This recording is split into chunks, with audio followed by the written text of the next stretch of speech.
You're on Jocks 94.5. Listen online, jocksfm.com. You can grab us on the app. Also, live on YouTube every morning. Search Jocks 945.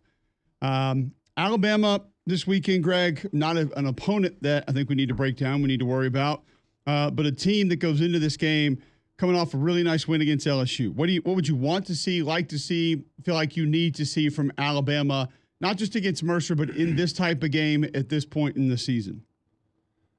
Clean, no injuries. Want to see the defense continue to excel. I'd love very much, without knowing a whole lot about Mercer.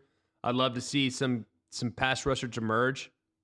Obviously, Keanu Coat being suspended and Q Robinson being out for the rest of the year is of concern. So maybe another guy that would emerge, can like to see Rousseau get going some, maybe off the edge. Some other guys that maybe could apply a rush down the stretch if you get into a pass-happy offensive situation for the opponent. It's one that edge position now becomes sort of in full focus defensively, Greg, because we knew going into the season there wasn't going to be a ton of depth there, and we were waiting to see who was going to emerge. Now, as you said, a couple injuries, a couple guys not with the team, and you're kind of searching. Good news is there'll be opportunity for some others to shine, maybe show up, show what they can do, but it's not going to have a massive impact on this game. But you want to be able to, specifically with a playoff push but possibly coming, figure out who some of those guys can be. And maybe not just the first guy out there, but who can give you quality reps, second or third guy out. Yeah, and that would be, the big thing is find a depth at that position. And styles more than, it's the styles versus over the fight in some cases too, right? Like maybe there's a tackle that they see in a playoff situation or down the stretch that really struggles with a guy that goes speed to power. Maybe there's a guy that, really struggles with edge speed and can run the loop. So I think maybe finding the right guy. I think we have an idea of what those guys can do, but there might be more in the tank. You never know. A lot of those guys are young. It's their first time playing a season like this with as many reps as they've gotten and as much opportunity as they've had. So maybe this is a good opportunity to continue to evaluate those guys against some lesser competition. Yeah, absolutely. So Alabama will get Mercer. Not a ton to be concerned with there. But you also look at, did you see the comments from Mercer's head coach earlier this week? I did not. By chance? I thought it was interesting. Bulletin board? No, definitely not. Nothing along those lines, nothing that's going to be taken even out of context. I just thought from a position of choice, and listen, I get it. Some of these things it's not really your choice. You do what you're capable of doing inside your program and what that allows. Mike Jacobs said that they will not use coach-to-player communication at Alabama tomorrow. Quote, although we're allowed to, we won't have them. That technology is super pricey, and just without using them all year, we'll still continue to use iPads on the sideline. Those have been tremendous help, but we won't have the in-ear unless we have a couple soup cans on a string. We'll be going with our normal communication set this week.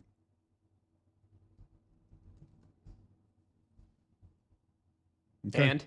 No, I just thought, I understand the scenario, it feels weird that it can't be that expensive to be able to pull it off. I do think it is pretty expensive. I think it's like $50,000. And that's a lot for a team like Mercer. And if they don't use it regularly, then, don't bother with it. My big thing about it though, is there was always a pushback why we couldn't use it at our level of football, because it wouldn't be fair to the Mercers. And here's a situation where it's like, we're just going to do what we do. It's fine. Like, does it really give you that much of an advantage is the other question. I'm not trying to sit here and play devil's advocate to the advancements that it's made. But I think in some ways, if you ask the LSU coaching staff, they would tell you that the open line of communication to the quarterback can sometimes be challenging because it puts too much information into the quarterback's head. So there are a lot of teams that are going to be studying this offseason the proper amount of, and it might be player dependent. Some players can take more, some players take less, but some players overanalyze as a result of the the information that the coach gives them. And I think that it's something that I don't think it adds the advantage that some may say it adds. The one thing it does, though, is it gets rid of the Connor Stallions of the world. You can't steal signals unless it's not encrypted. Well, that's true. There is buzz about TCU having access to Texas Tech's audio when they played a few weeks ago, but who cares? I mean, it doesn't matter. Like, it is what it is at this point, but I don't know. It's very strange. It is. And I think too, I'm with you on the helmet communication probably not being as big of a, I mean, I'm not going to say it hasn't helped. I think it has. But if you asked these coaching staffs across the country that have access to both, I think 95% of them would tell you that the iPads have been a much bigger help and made a much bigger difference than the helmet communication had. It's just, I would say from an offensive line standpoint, no question. Yeah. And it's, as far as like blitz pickup, blitz pressure, no question. I'll tell you this. I've been told that it's not good for guys that can't seem to get out of it. It's compounded their challenges in seeing the field. And I know a few teams and a few coaches that I've talked to that will be doing a lot less of the iPads moving forward because their quarterback can't seem to shake a bad decision. It's ever present when the iPads are there. Whereas back in the day, hey, I made a mistake. Who cares? We'll fix it tomorrow. Let's just keep going. I've heard multiple staff say the problem is, like you're saying, you can't live in the past and you have to continue to spin forward. And that's tough to do for a lot of guys. I mean, we all feel that way. If we could see the mistakes that we had made in life and go back and run them back and look at them again and think about them and evaluate them almost in real time, very soon after real time, a lot of us would take that opportunity to be able to go back and look at it. And like we talked to Clayton White earlier this week, South Carolina defensive coordinator. He's like, yeah, listen, he said, but we got to watch what we need to he said, one of the problems too is we don't focus on what they're doing. He said, it's great to see what we did wrong, what we're doing. He said, but we oftentimes get caught focusing on what we're doing, and we need to be focused on what they're doing. And because that's what we're facing for the rest of the game. And he said that point gets a little bit lost where we come back, oh, man, I came inside on this and I shouldn't have. I didn't keep contained on that play long enough or got too far upfield in my pass rush. And he said, we need to be watching how they're handling things because that's what we have to combat and that's what we have to be more successful against. But most that I've talked to have said, in game, the iPad has made the bigger difference. I mean, I told the story earlier this year about a certain group that was doing something to another team, and one of the position coaches told me that they didn't know what it was. They had not seen it. They had not played it that way. And he told me straight up, he said, Cole, if we didn't have those iPads, we don't figure that out till probably fourth quarter, maybe even we don't figure it out that game, maybe film room on Sunday. He's like, but we got it fixed. We figured out what he was doing, so we changed our run scheme a little bit, went to something different that we kind of drew up on the sideline, and that team ended up going on and winning that football game. So it's been pretty big. But yeah, I think it's big advantage. I think the iPads is big advantage offense. I've always thought that. Just because, like, protection-wise, most teams, in case people didn't know this, most teams are going to have some type of tendencies. They're going to have tendencies that they do, right? Especially pressures like we're doing Pitt this week. And I'm sure, Cole, you've grinded a lot on the Pitt defense this year. Nonstop. But, yeah, of course, such a grinder. Anyways, they actually have a very interesting third down plan, very interesting third down defense. And they do, if it's 3rd and 7 or more, they blitz 100% of the time. Maybe not 100, but it's a lot. A lot. I mean, I'm talking 5+, maybe even 6. And they're bringing a bunch of guys. And they kind of have like a flavor of the week. Like, all right, hey, we have our base pressure packages, you know, our internal cross dogs, our field fire zones, our boundary corner, you know, Sam Strong safety, Sonic 2 trap. Like, they have their basic stuff, but then they also have a flavor of the week. And I think having the iPads is really beneficial when it comes to the flavor of the week. Like, all right, hey, this week, since they have a good tight end, we're going to bracket the tight end and blitz off the slot receiver. You know what I mean? Or whatever the circumstances are. Or, hey, in the red zone, in the high red zone, they really like to throw it on 1st and 2nd down.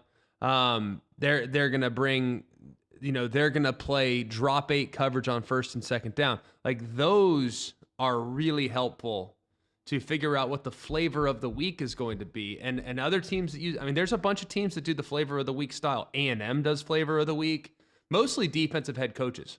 Like if you're a defensive head coach, you have kind of a flavor of the week. Offensive head coach, you probably have a formation of the week. Like Bama's last week was trio. So, nub tight end into the boundary, 3 receivers to the field. Like, so I do think it's beneficial for offense, but defense can use it too, so they can make proper adjustments if they're getting hit a certain way with a certain formation or look. It's a great point. I think for offense, it is much more valuable looking at all of it. For defense, it's much more valuable looking at your individual assignment. So how is this tackle setting me? How is this corner playing me? Where is that linebacker playing for our RPO read? Is he really out as wide as I feel like he is? Is he as deep as I feel like he is? Are they cheating when they run stunts? Or that's a new pressure. Are they showing it early by alignment? I don't think as collectively it helps that side as much. We can go up there and look at it like, oh man, they hadn't shown that front. Okay, we got to right. Because we change everything off that. Very rarely, I think a defense would see something on the iPad and say, well, we got to change our entire structure off of that. You might say, no, hey man, stop giving up inside leverage here on this receiver because he's not running that route there. Or hey, look, the tight end's not wide when they're running the ball here. So if you see him a yard or two off that tackle. Just go ahead and get ready to play run, or whatever that is. I don't think collectively it's as beneficial, but I think it can help you from an individual standpoint to kind of see how they're managing certain things. But Alabama will have both in this game. Probably not going to need it. Jalen Milroe last week, 4 rushing touchdowns against LSU, 16 rush touchdowns this season. That is the most by an Alabama quarterback in a single season in program history. Only 3 players in Alabama history have 20 or more rushing touchdowns in a single season. Can you name those 3? 20 or more in a single season. Yep. Derrick Henry. That is one. 28 in 2015. I'm going to say rushing touchdowns or just total touchdowns? Rushing. Ingram. Not there. Richardson. 21 in 2011. And then Sean Alexander. Najee Harris, 26 in 2020. That never happened though, right? I just, 2020 is a weird year. It's one that's like just foggy in our brains, I feel like. Always will be, forever. So it's a weird year. They played less games and he had 26 touchdowns, but it was also in like half empty crowds and people didn't play defense. Just weird. It's a weird year. And here's one quickly for, I'll throw this one out there for a lot of people that were calling our show around week 5, 6, really angry. The Alabama defense, Craig, over the last 4 games has had 3 or more takeaways in each of those games. That would be the longest streak in FBS currently. No team has forced 3 or more turnovers in 5 straight games since Louisville in 2022. Did we not tell people that's Greg, the whole genesis Kane of this cannot defense? Coach defense, though. He can't coach defense. Neither can Pete Golding. But I understand where we're at. Czech's national leader in tackles for loss and sacks. Not bad. And run defense. So, look, I think Kane, it's a little different. You're going to give up a little more on the underneath. You're not playing as much deny coverage, but it is a defense that is going to force a lot of turnovers. It's going to give up a couple hitches underneath too, but you're going to force a lot of turnovers. Imagine when some of these young cats that are playing defense start to be older. That's just a really good sentence. Imagine when some of these young cats start to be older. You guys interpret that how you will. I think it maybe get older. I think start to be older makes more sense. Sure. Because it might not be when they're actually older, just when they begin to get older. Just when they start to be. It's not even about being older. When these younger players begin to age, you wait. Well, based on the report I saw yesterday, anything can make you older. Fast food, alcohol, all these things can make you older. Wait, what is this speed report? Up your body clock. What report is this? Oh, I saw a World report News yesterday. and Report? Yes, it's hilarious. It literally, it's like all the things that increase your likelihood of dying young. It's like breathing, sleeping, eating fast food, eating Walking. healthy food. It's like, oh, okay, gotcha. So basically, we're all accelerating the aging process. Yes. Getting out of bed. Sitting. Getting out. Yes. Blinking. Morning radio. I'm 1,000. I blinked. Coffee, water, all these things increase the aging process. How about just That all explains how I living? feel right now, by the way. Yeah, exactly. How about just living? That increases the aging process. Back to the point though, dude, they don't even do their crazy disguise stuff yet. Like they don't even do it at the level that they will. In time, this defense is really hard to go against. I'm just telling you, I've seen it. And guys are going to throw picks because they're going to see things and they're going to show things. You're going to think you have something and then they take it away. That's hard. Yep. So they really have played very well this season. And it started with the South Carolina game. And I know they allowed 25 in that game. But if you think about it, the offense gifted them 5. They gave up a 4th and 9 and they gave up a Hail Mary. Also, a lot of short fields in that game. Yeah. So if you really look at it, I mean, and they were 0 for 5 on 3rd down. Oh, by the way, I looked this up the other day. Has anyone seen Alabama's 3rd down conversion defense lately?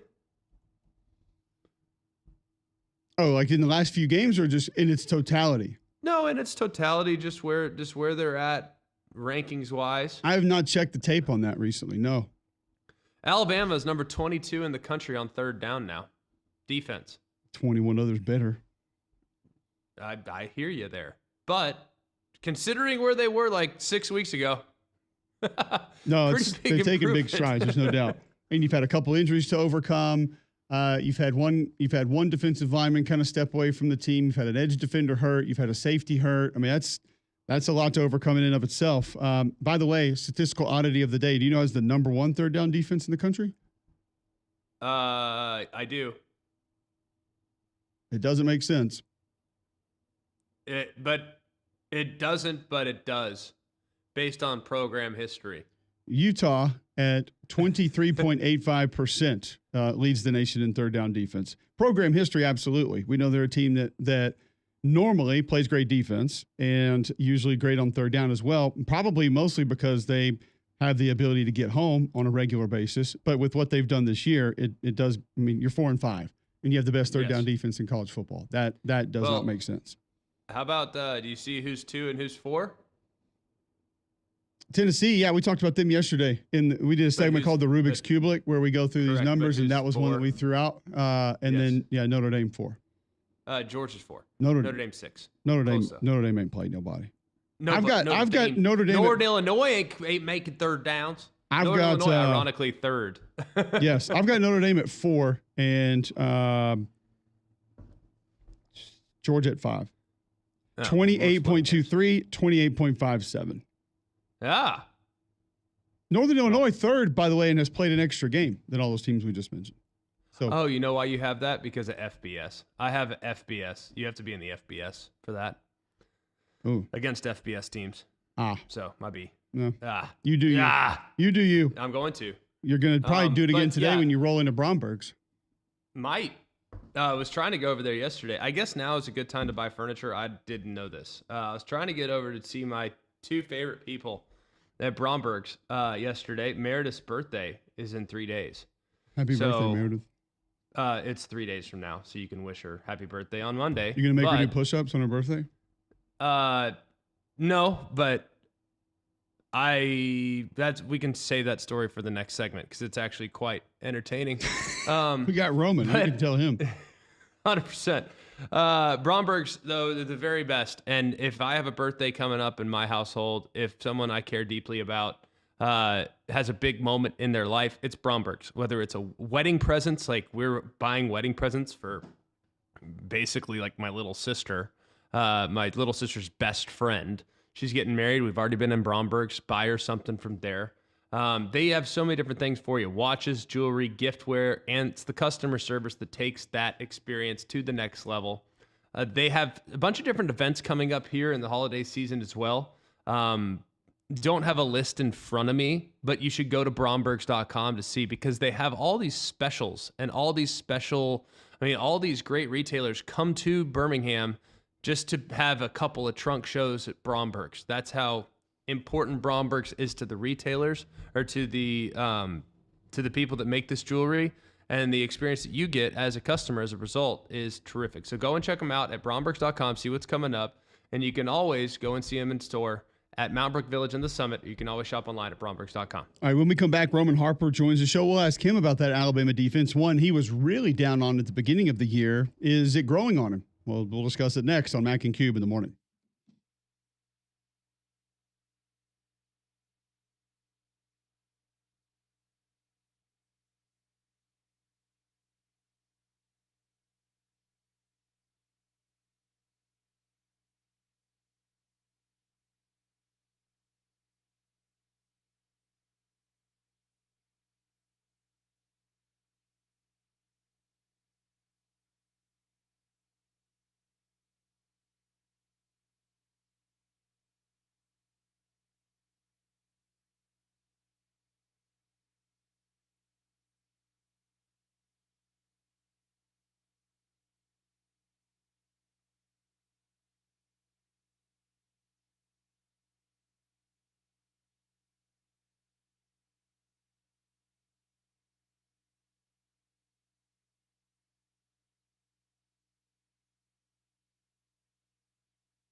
All right, welcome back in. McElroy and Cubelic in the morning.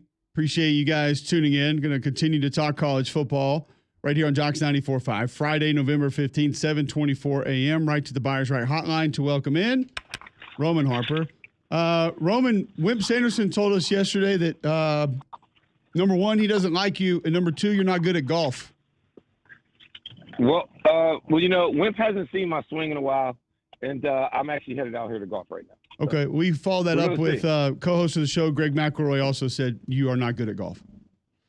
I mean, Greg is really good at driving the ball, and then after that, his game, comes back down to earth every now and then. So, hey, look, I haven't seen a lot of great golf. What do you want me to do? What do you want me to do? I'm an alpha. I'm an alpha. Who cares about short game and like iron play. I'm an alpha dog. I impose my will on the tee box.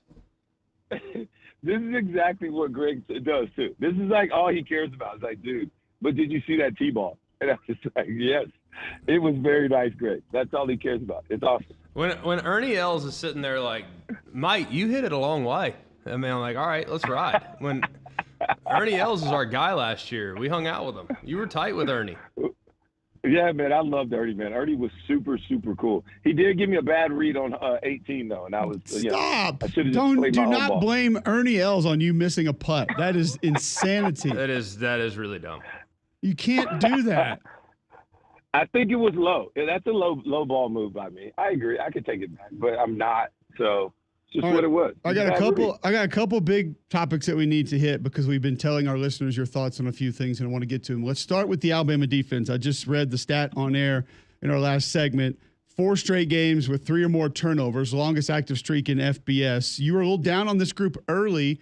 Have you come around or are you coming around on this Alabama defense? I'm better because at least they're starting to know who they are. They still do some things that I believe are unsound defensively.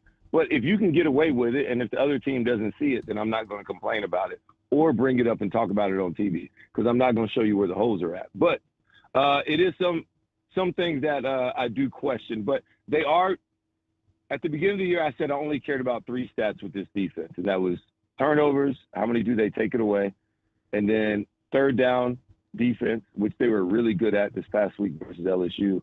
And then, of course, red zone defense, which another stat that they really flourished in, holding LSU to those field goals early, getting a turnover in the red zone by Deontay Lawson. So the stats that I cared about, they won at, and when they do that, they'll win the game.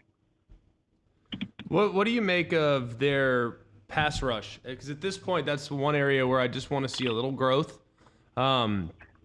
I don't know if it's in there or this is going to be a group that just has to add guys. I don't think that's the end of the world if you got to add guys. Just you know what you got. It is what it is. Do you think this is a group that has a guy that can create their own shot? No, not really. LT Overton's their best guy up front. Q Robinson's quick, but, the moment that you run at him, he's not going to be as effective. And so he's really good at third down situations or just knowing when to do that. So, but Greg, I'm with you. If you know who you are, then there's no real problem with it. Like I'm only 6 foot. I can only do so much. So going into it, you just know who you are, and that's fine. So if you want to bring pressure, then blitz and bring pressure. If not, let's play more zone. Let's simulate some pressure. And hopefully we can set up pass rushes where our best guys are at least on one-on-one situations and not get double teamed. That's how you kind of set yourself up for success, knowing that you might not have the best guys that actually rush the passer. But as long as you're stout versus the run, and then we can add guys on third down when we want to. When we want to heat them up, then it's fine. You can play defense just as well. All right, let's have some real fun now. Roman Harper of SEC Nation. See him on Saturday mornings, SEC Network. Read and React Monday nights on the SEC Network. Would you rather have the 1, 2, 3, or 4 seed, or would you rather have the 5 seed in the college football playoff? Dude, you know how I feel about this. My listeners don't know, and they need to know. Look, if you cannot get the 1, 2 seed, I think the 5 is the sweet spot. 5 is the sweet spot. You're going to have a home game, and you're going to have the bottom tier of the bracket as far as the automatic bids and things like that. So, yes, the 5 seed is where the sweet spot is. And, Cole, I don't care what you say. Tell me I'm wrong. You're wrong. I just – look, because the bracket doesn't change. Everybody knows it. Just look at it.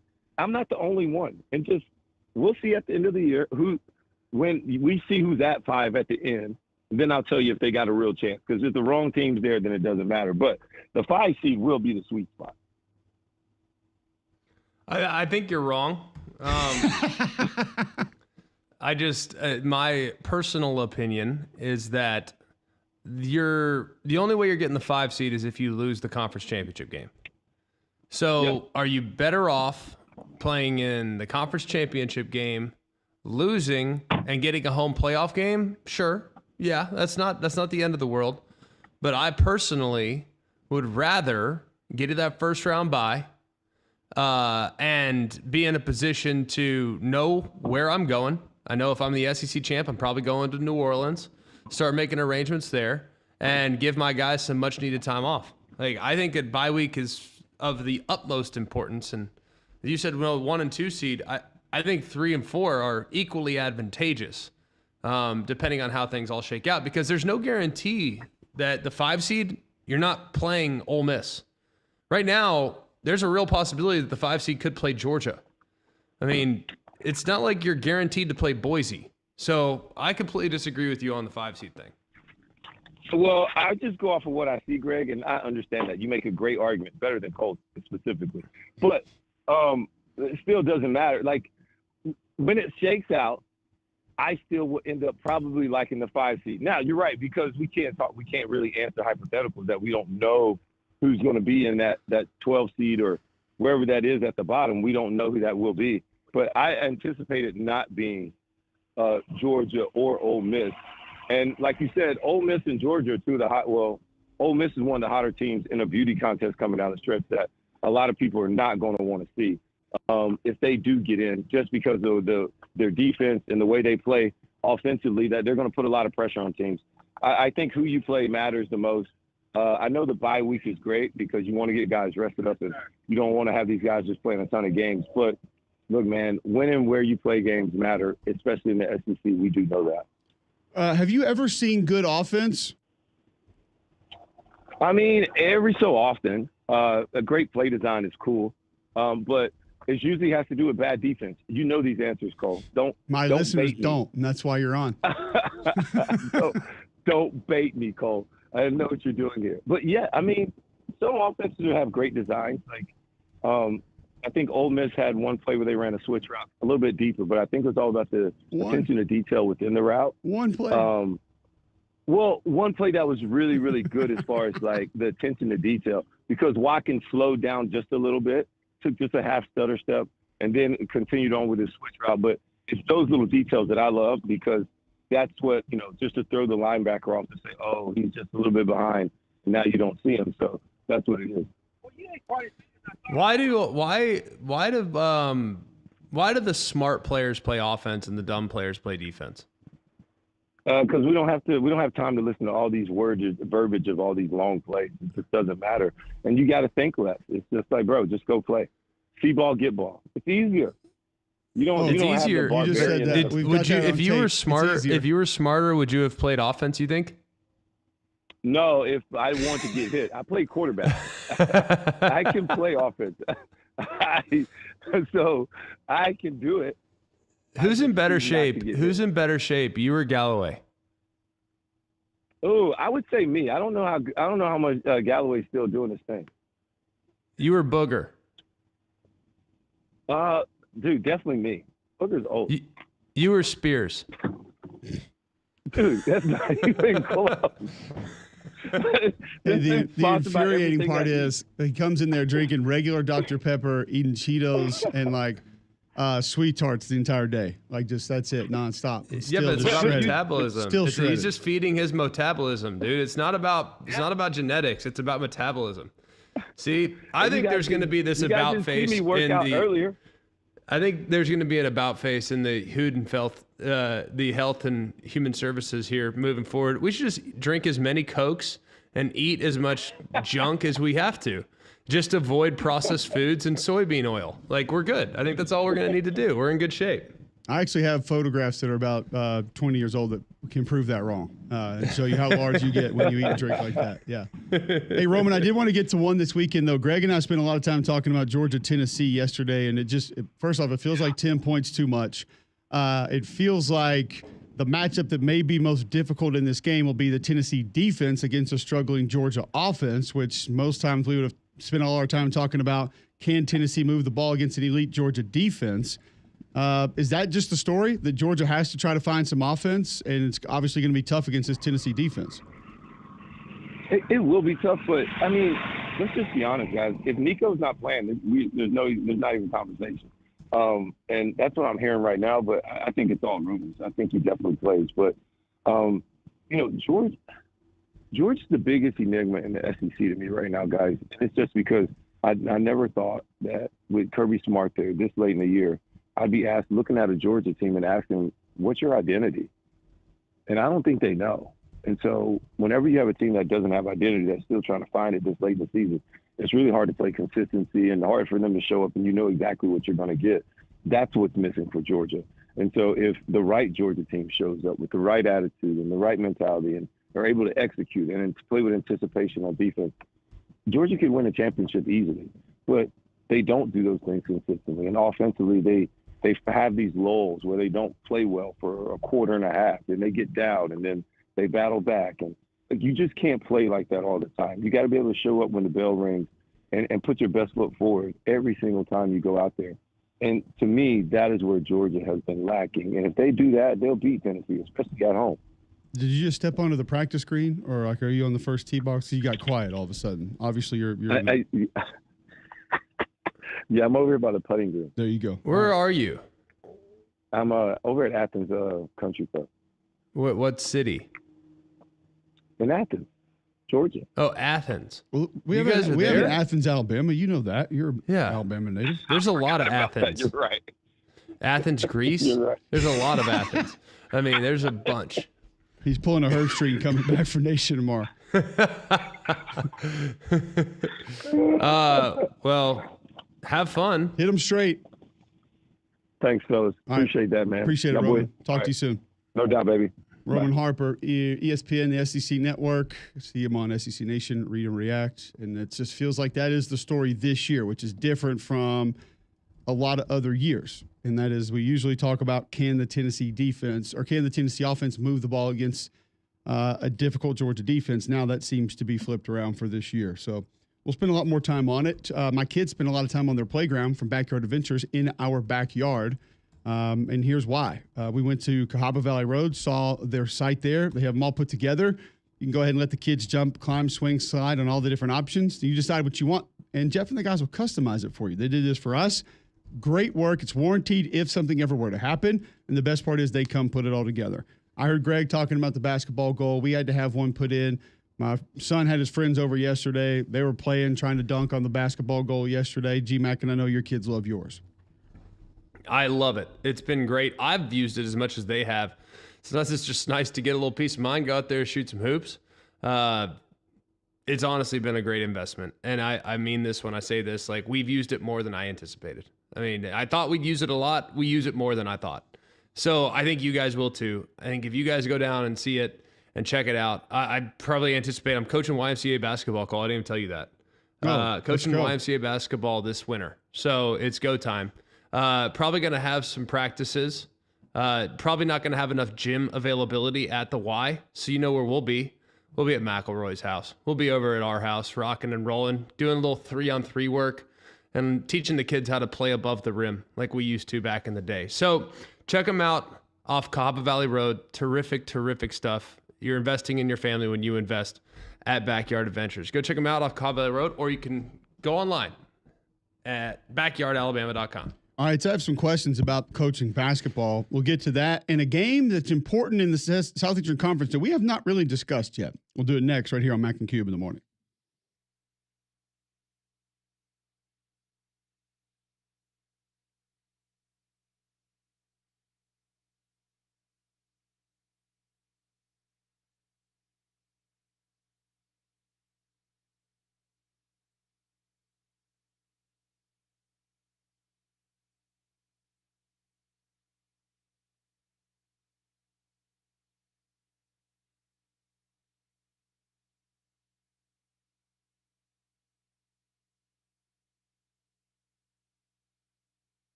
Welcome back in. McElroy and Cubelic in the morning. Appreciate you guys tuning in. 7:42, Friday, November 15th, right here on Jocks 94.5. So you're coaching youth basketball. Are you guys going 40 minutes of hell? You going to press? Yeah. Oh, yeah. Press. We're pretty deep, so we have 11. So I'm taking a page out of Bruce Pearl's book. I just want to roll like 11 deep. Just Just constantly. It's going to be like hockey with substitutions. We're not going to the table. We're just running guys on and off. Mid transition, we're running a guy out there, fresh guy out there. Go Ryder. Ryder's going to go. There you go. Then in comes back Partlow. Go Vince. All right, Vince is going to go. In comes Evans. Like, it's going to be constant fury, constant motion. We're going to run the triangle. If we get a hot hand, we'll go isolations. A little pick and roll, Well, we're really going to live behind the 3-point line? Why? Because we are in Mountain Brook? You think we'd need to have shooters? No, I know you'll have high basketball IQs out there. You don't think we have guys that can dribble drive? I know you'll have short area quickness. A lot of chest passes. Yeah, I didn't know that. I wasn't saying that. Bounce passes and chest passes. We're going to have a lot of the triple threat position. I just figured since it was more the Alabama thing than anything else. Like you want to play like Nate Oates' style and just shoot threes. Oh yeah, I'm great with layups. that. That would be awesome. I would love nothing more than to have a really nice lob game. Would love nothing more than to fire from 3 a lot, and then when you get the lane, you go 2-on-1. Like, yeah, I'm all for that. If they want to do that, I'm great with it. I just got to find my Mark Sears. But there's a couple leaders in the clubhouse right now. It's early. We'll be evaluating and scouting. Okay, we'll see how that goes for GMAC. You feel good about I have it? my doubts. Yeah, I don't think you're going to be able to press, but yeah, that's okay. By the rules, we'll press. by the rules, you're not going to be able to do that. You think I care about the rules? I would hope that you do, but hey, you know what? You're the one shaping the lives of our youth, so that's fine. Break them all. Make them break lead all the the way. rules. Yeah, go against all of them. Sounds like a fine guess what? strategy. No, you know what it is? These kids need to learn. They need to learn how it's done in Play tough. Society. That's what they need. Yeah. Say if the rules are telling you to do it a certain way, you don't want to do it that way, you just break them. That's what I say. Well, here's what you need if you're looking for a new home. 205-542-1996. That's Gusty Goulis in the Gusty Goulis Group. You can Google Gusty Goulis Group. You're going to see over 835-star Google reviews. Go to GustyGoulisGroup.com right now. You see a button at the top of the page. You can click that. Very little information. Find out what your home's worth right now and see how Gusty and the Gusty Goulis Group can help you. Serve more than 3,000 home buyers and sellers in the Birmingham area. They have served members of my family, helped them get out of a home into a new home. They can do all this for you at the Gusty Goulis Group. Go to GustyGoulisGroup.com or call 205-542-1996 and start packing. All right, let's get to our top 3 next on Mac and Cube in the morning.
All right, welcome back in. McElroy and Cubelic in the morning, Friday, November 15th, 7:48 a.m. Jocks 94.5. Listen online, jocksfm.com.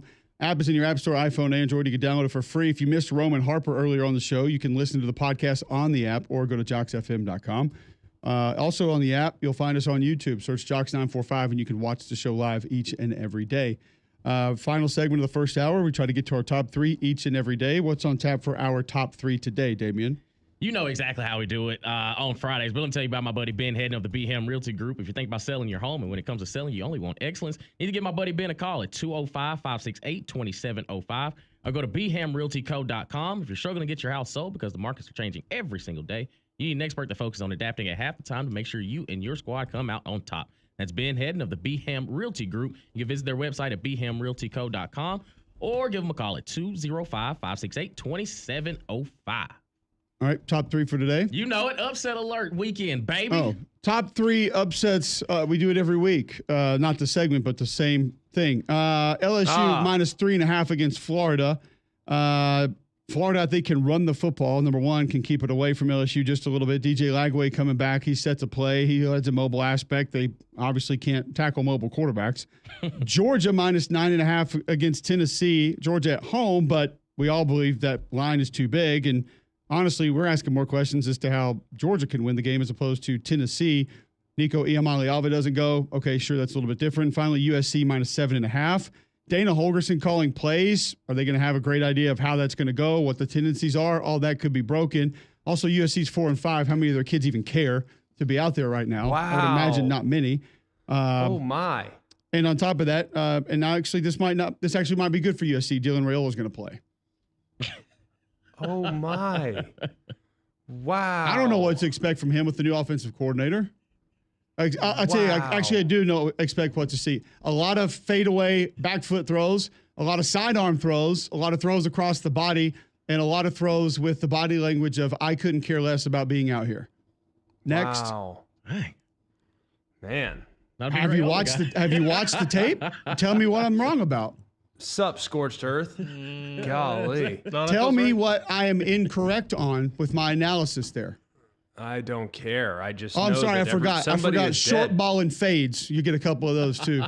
You know, here's the problem: is Dylan Raiola is birthed from offensive line, like birthed from an offensive lineman. Like he comes from an offensive line bloodline, and Cole just refuses to acknowledge that existence. Like he just wants to make it pretty, like O linemen do. It's okay.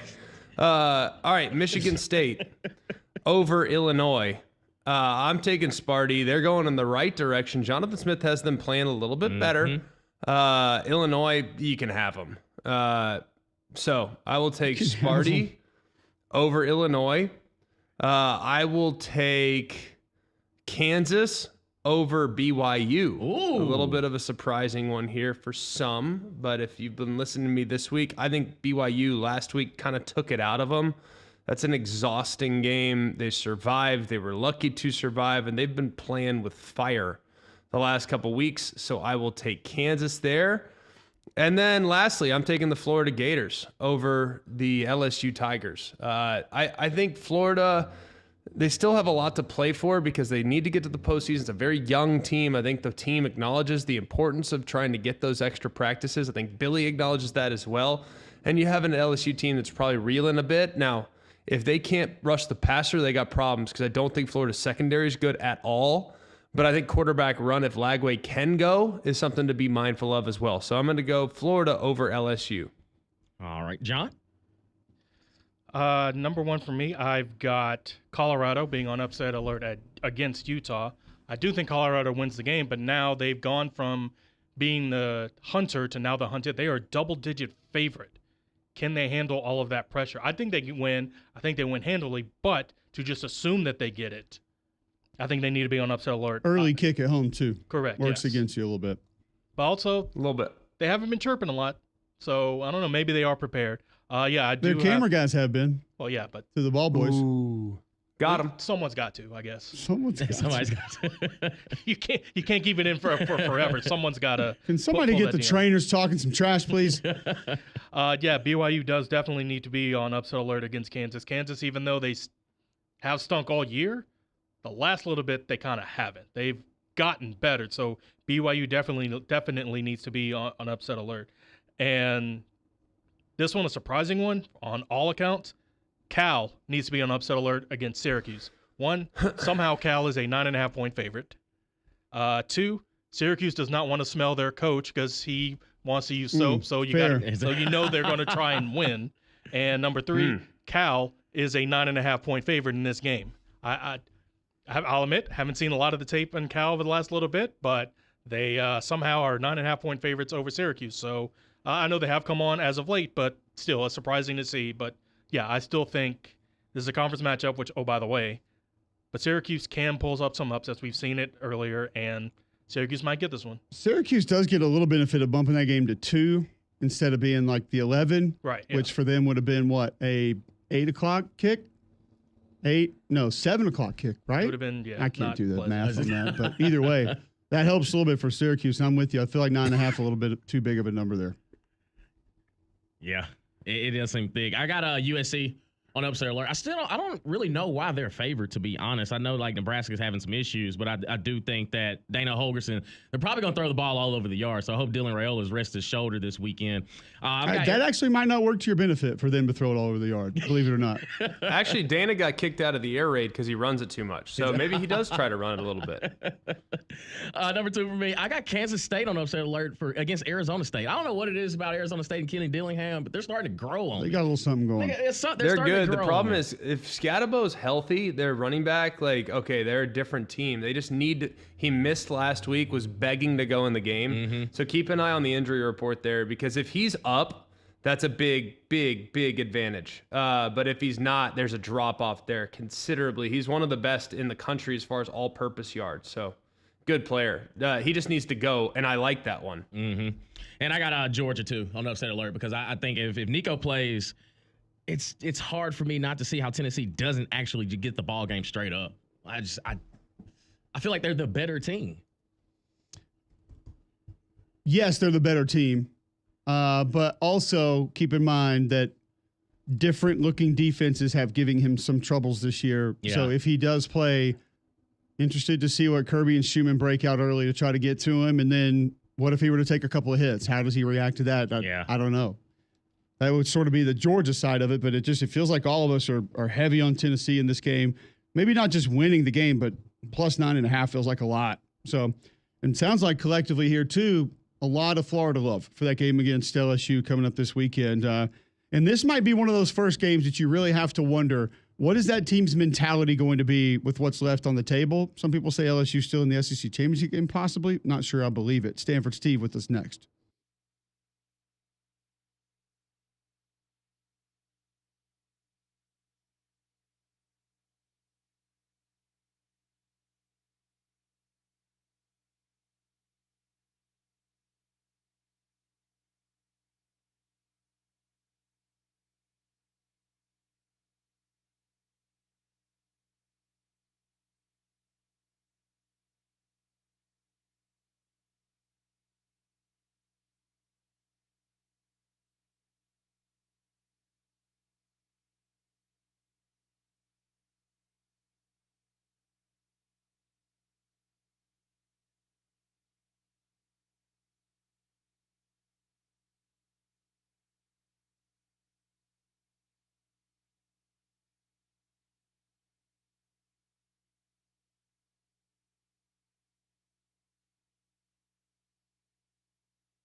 All right, welcome back in. McElroy and Cubelic in the morning. 8 o'clock, hour number 2 underway right here on Jocks 94.5.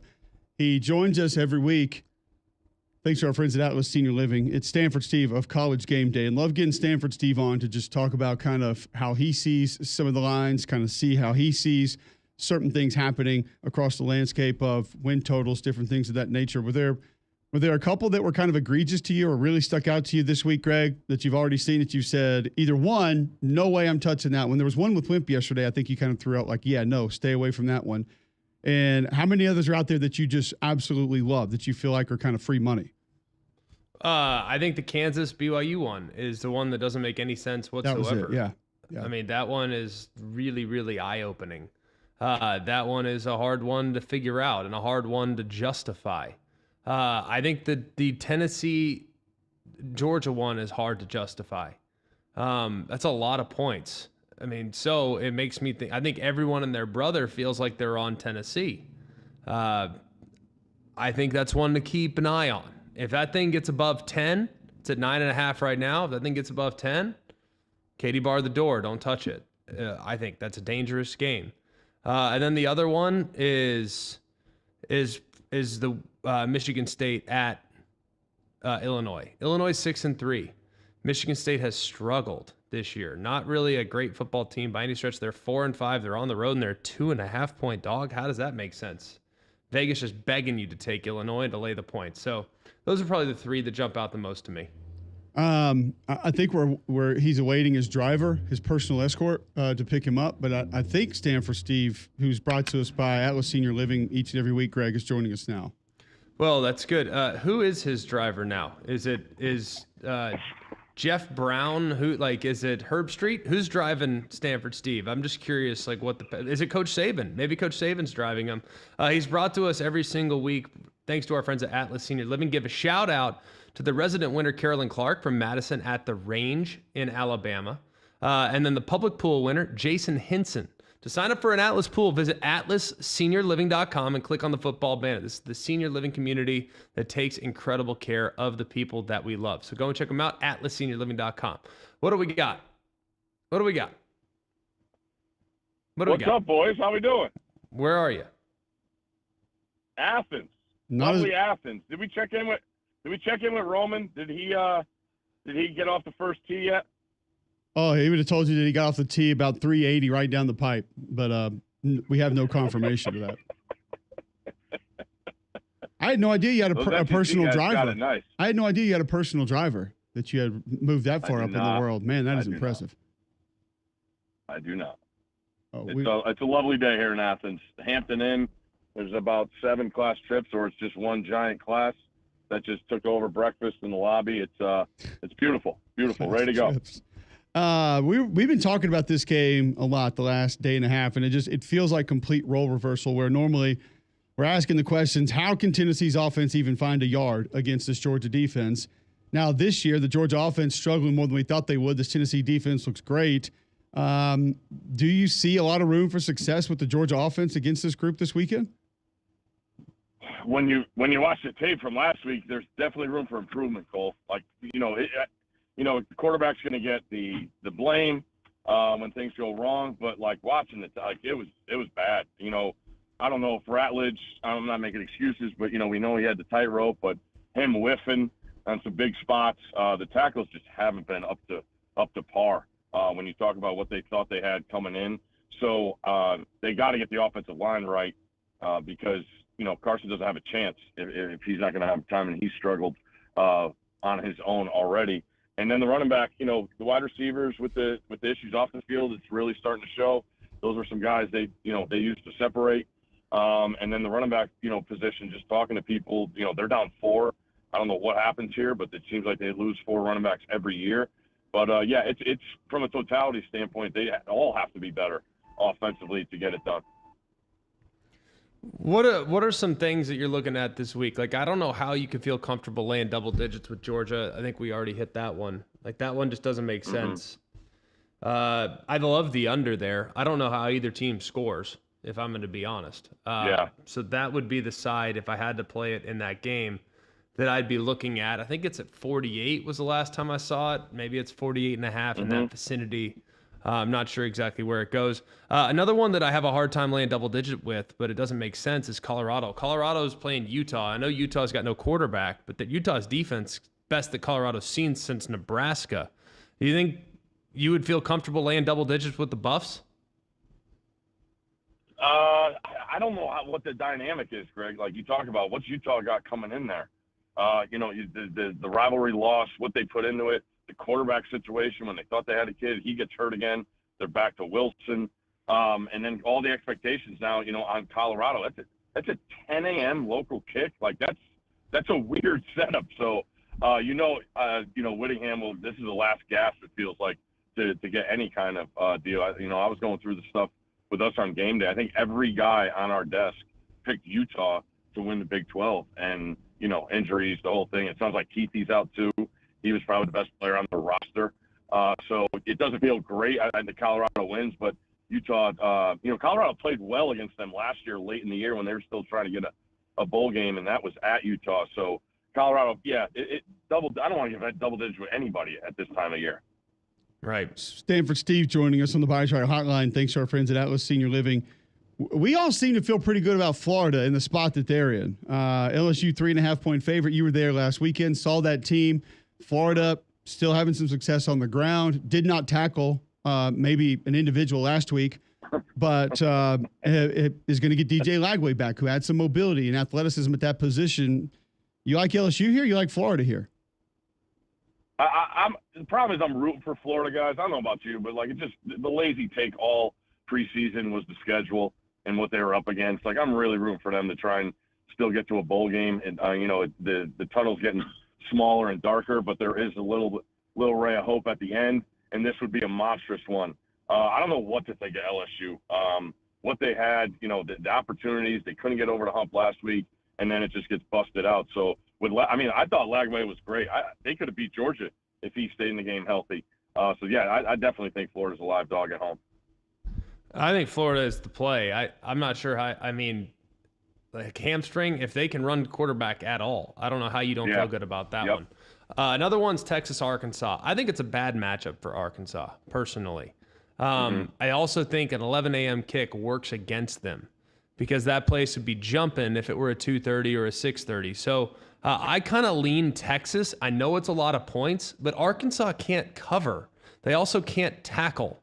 Yeah. And they also can't really put pressure on the quarterback outside of one guy. So I'm having a hard time figuring out why this steam is coming in on Arkansas as that line is now down to 12. You did that game a couple years ago, right? When Texas went there, it was a night game? Yes. And they just ambushed them. I think they're a little too trendy of a dog. I think the whole notion of they're 6-1 against Texas against the spread since '91, they're just a little trendy. And I did that game a couple years ago, but that was not the same Texas team. And that was a Hudson Card-led Texas team. Exactly, with Bijan and the whole deal, a lot of youth on that roster. Yeah, I look at Texas offensive line with all the hype, all the expectations coming into the year. This is a game you got to go out and dominate. It's a road. It's an early kick. Your offense looked great, probably the best it did all year. And then plenty of people picking apart your resume. And, if I'm them, I'm saying, what do you want us to do? We're in the SEC now, and now people are picking apart our resume. We can only play the teams the conference told us to play. So that's a big spot for Texas to make a statement. You see how the one-loss teams are ranked. But I'm with you. I love the way Ewers looked. He looked totally 100%. All the receivers were healthy. And the run game, whether it's, using the side-to-side throws and getting that. I think it's a lot for Arkansas to do defensively, whereas Tennessee, you saw them mount up, play the box, with level guys, knowing that Tennessee couldn't throw the ball. Texas could throw the ball with accuracy down the field and in space. So, yeah, I'm with you. I don't see Arkansas in a morning game being able to do it. And what their offense looked like against Ole Miss was just not something I think could pull off an upset. Stanford Steve joining us on the Buyers Right Hotline. The one that I was waiting for last, for me at least, to be able to discuss with you that I really want your expertise on is Ohio State at Northwestern / at the Rig. Not necessarily the game, not necessarily the breakdown of X's and O's, not even Ohio State being favored by 28.5, but a total of 43.5. What do we do with this? That puts I was looking, you love the team totals, Cole, the expectation what Northwestern's going to score. I've been thinking all week who's going to score more, Northwestern or Purdue this week? Purdue at home against Penn State. Both brutal matchups. But, you talk about laying double digits on the road. I just don't see how Northwestern stays in the way of Ohio State. I know it's a look-ahead spot, and people love those things with Ohio State playing Indiana and that line out for next week at around 10.5, 11.5. But Ohio State just has too much. I think Ohio State gets the total themselves. What about South Carolina, Mizzou, 41.5? I mean, what's Drake going to be able to dial up? I don't see much. They lost their center, and that's just brutal. I keep going back and forth. I still lean A&M because I believe in what Elko does more defensively, but best defensive lines, South Carolina's right up there. That's going to be a long day for Missouri. So over or under 41.5? I need to know. About to say. Quit dancing around it. I got to make a play here. Under. Okay. Under. Sorry. It's okay. Wisconsin is hosting Oregon. I think everybody and their brother's on Oregon here. Yep. And understandably, if you look at how Wisconsin's played in the first half of games, they've been great. In the second half, they get steamrolled against Bama, against Penn State, against SC. They got outscored 100-10. So is this a spot where you can trust Wisconsin? I don't know. It's more about really, really trusting Oregon. People that have been on Oregon are going to ride them. They didn't cover last week. This is 8 straight games for Oregon. If you believe in that travel stuff, it's another, multiple time zones. I would lean towards Wisconsin. Being there at night games, I know you're not a fan of Madison, McElroy. I'm not. It's not that I'm not a fan. It's just we act like it's hallowed ground. It's fine. It's just like everywhere else at night. It's hard. I understand. I will. Just watch out. Virginia, I think, could give Notre Dame problems. Virginia's alive. I agree there. Yep. Okay. Steve, we always appreciate it. We will see you tomorrow morning on College Game Day. Appreciate the time. Alabama's number 1 in my Joe Moore Award rankings, just so you guys know. Oh, not Tennessee? Note that. No. Don't get Greg going on Joe Moore Award. He's mad right now. He's upset. Well, honestly, it's a complete it. farce. It's a farce this year. I usually have so much respect for the Joe Moore Award, but apparently you don't need tackles in the Joe Moore Award this year. It's just guard to guard. As long as you're good guard to guard and you play hard, that's all you need. All right. Sounds good. We'll now see what those centers and guards do here Saturday. To me, it feels like East Carolina should have won it because they had a couple unsportsmanlike 30 yards behind the running back last night. The one was so good. The one I posted was so late, and it's wipes a 70-yard touchdown off the board. I mean, put them on the Joe Moore Award because if you just want dirty players, perfect. We'll just take East Carolina and we'll rip. I don't know why it was dirty, but it just looks like a good hit in my opinion. Well, but you didn't see him body slam the guy and do the people's elbow after he knocked him to the ground. Well, we'll take it. What they showed in the replay was about half the egregiousness. The running back, meanwhile, was 40 yards away en route to the end zone. What did you have? Did you have the Ethernet copy or something? I watched it this morning because I was so curious. Okay, I'll have to go back and check the tape on that one. Take a peek. It's not good. Appreciate it, Steve. All right, guys. Have a good one. Stanford Steve joins us each and every week. GMAC, thanks to our friends at Atlas Senior Living. Atlas Senior Living, the senior living community where they're going to take care of the people that you love. They're all throughout the Southeast. In Florida, Georgia, South Carolina, Kentucky, Tennessee, Mississippi, Texas, and Alabama. They're right here in Birmingham at the Monarch Grove Greystone. They're serving seniors across the South, and they are going to make sure that they provide you with the type of programming that you want in your senior years. Whatever you want, they're going to take care of your loved ones just like their family. You can sign up now at atlasseniorliving.com for the football pick'em contest. Chance to win a $200 Amazon gift card. No cost to enter. Everyone is welcome. And the season-long winner will get $1,000. Go to atlasseniorliving.com and go click on the football banner and go make some money today. All right, we'll get to a break. Come back on the other side. Begin to go MAXX Ball next on Mac and Cube in the morning.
All right, welcome back in. McElroy and Cubelic in the morning.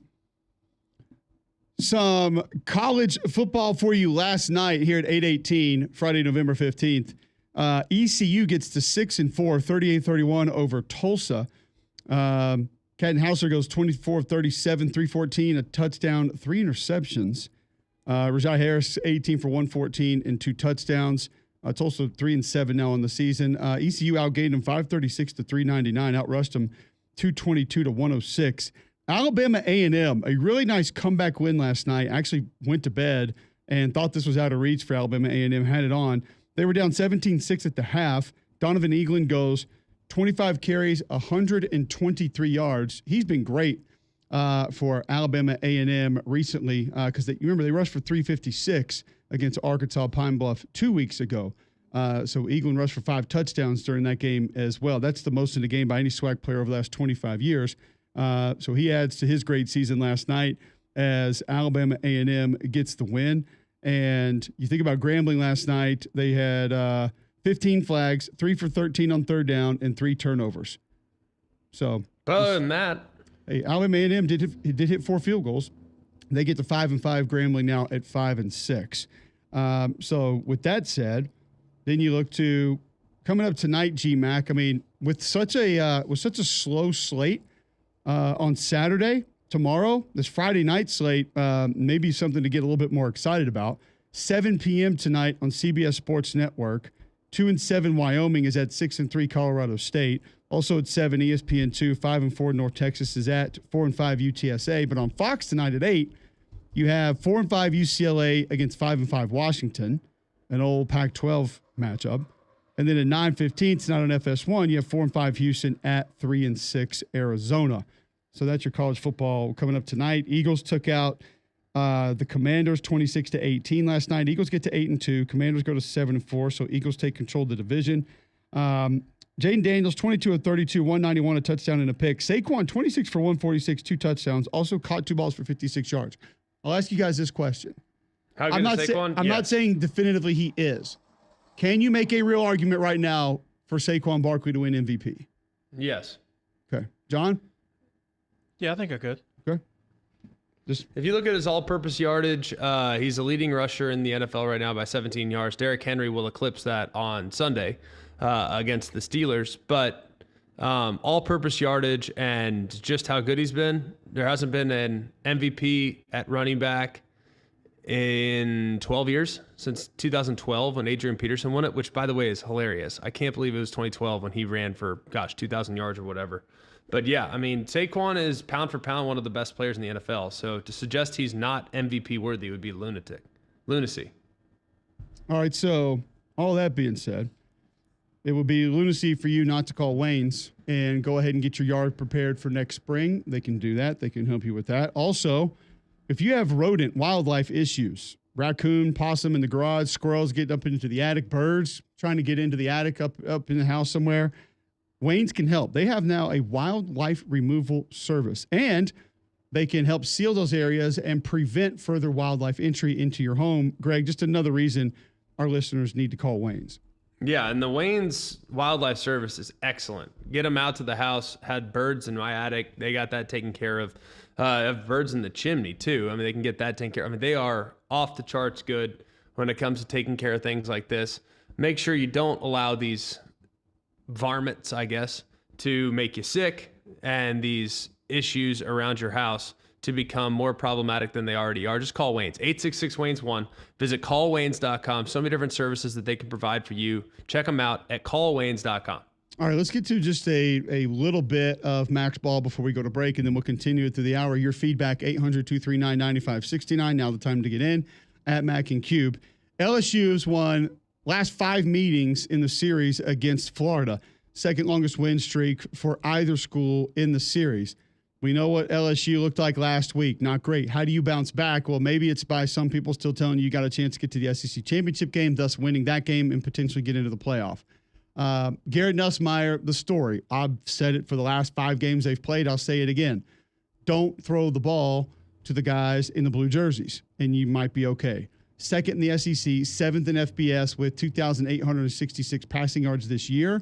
134 away from becoming the sixth LSU quarterback with 3,000 passing yards in a season, and he could join Joe Burrow as the only LSU quarterback with 4,000 yards in a season. Florida does have, and we've said this recently, Greg, they got some guys up front that can be problematic, that can win one-on-ones. It's a good LSU offensive line. Where Florida struggles most is tackling right now. People are able to find space out on the perimeter against them, and when they do, they're not getting ball carriers to the ground the way that they need to when those guys are in space, either out wide or down the field. What other things do you look at from Florida's perspective that you like in this game against LSU? I think quarterback run. Of course, hamstring is a huge issue, right? I mean, there's no denying that the hamstring is a major problem and a major concern, and one that I don't think is going to make me feel real warm and fuzzy if I'm anyone associated with the Florida program. But at the same time, if they can get some quarterback run, or at least hint at the possibility of quarterback run, they could be in a good spot. I think that's really the pathway to victory. I'm not sure there is another path for them. I think they can run the football, though. I think they control the line of scrimmage. If they can control the line of scrimmage, I think they got a real chance. So I'm just not sold on what we're going to get from LSU defensively. I think you can run it on them. And I think Florida does a good job of running it on them. And I think they can be able to generate some pressure. Like Florida's edge guys, that was what I was most surprised by last week, is that Florida couldn't really generate any pressure. That one I did not anticipate. I thought Florida could maybe make life a little bit difficult for those tackles, and they didn't. I think they can against the right side and up the middle against LSU. LSU's left side's locked down. You're not getting it against Will Campbell. So you might be able to get it on the right side, and you can definitely get it up the middle, just like Bama did last week. Well, and the other part of that with Texas last week, Greg, that game got to the point where they didn't really have to spend a lot of time in the pocket, number one. Sark did a good job getting the ball out quickly, too. But those guys are still there, I believe. I mean, I think they still have some guys off the edge that can be problematic, that can be able to get home.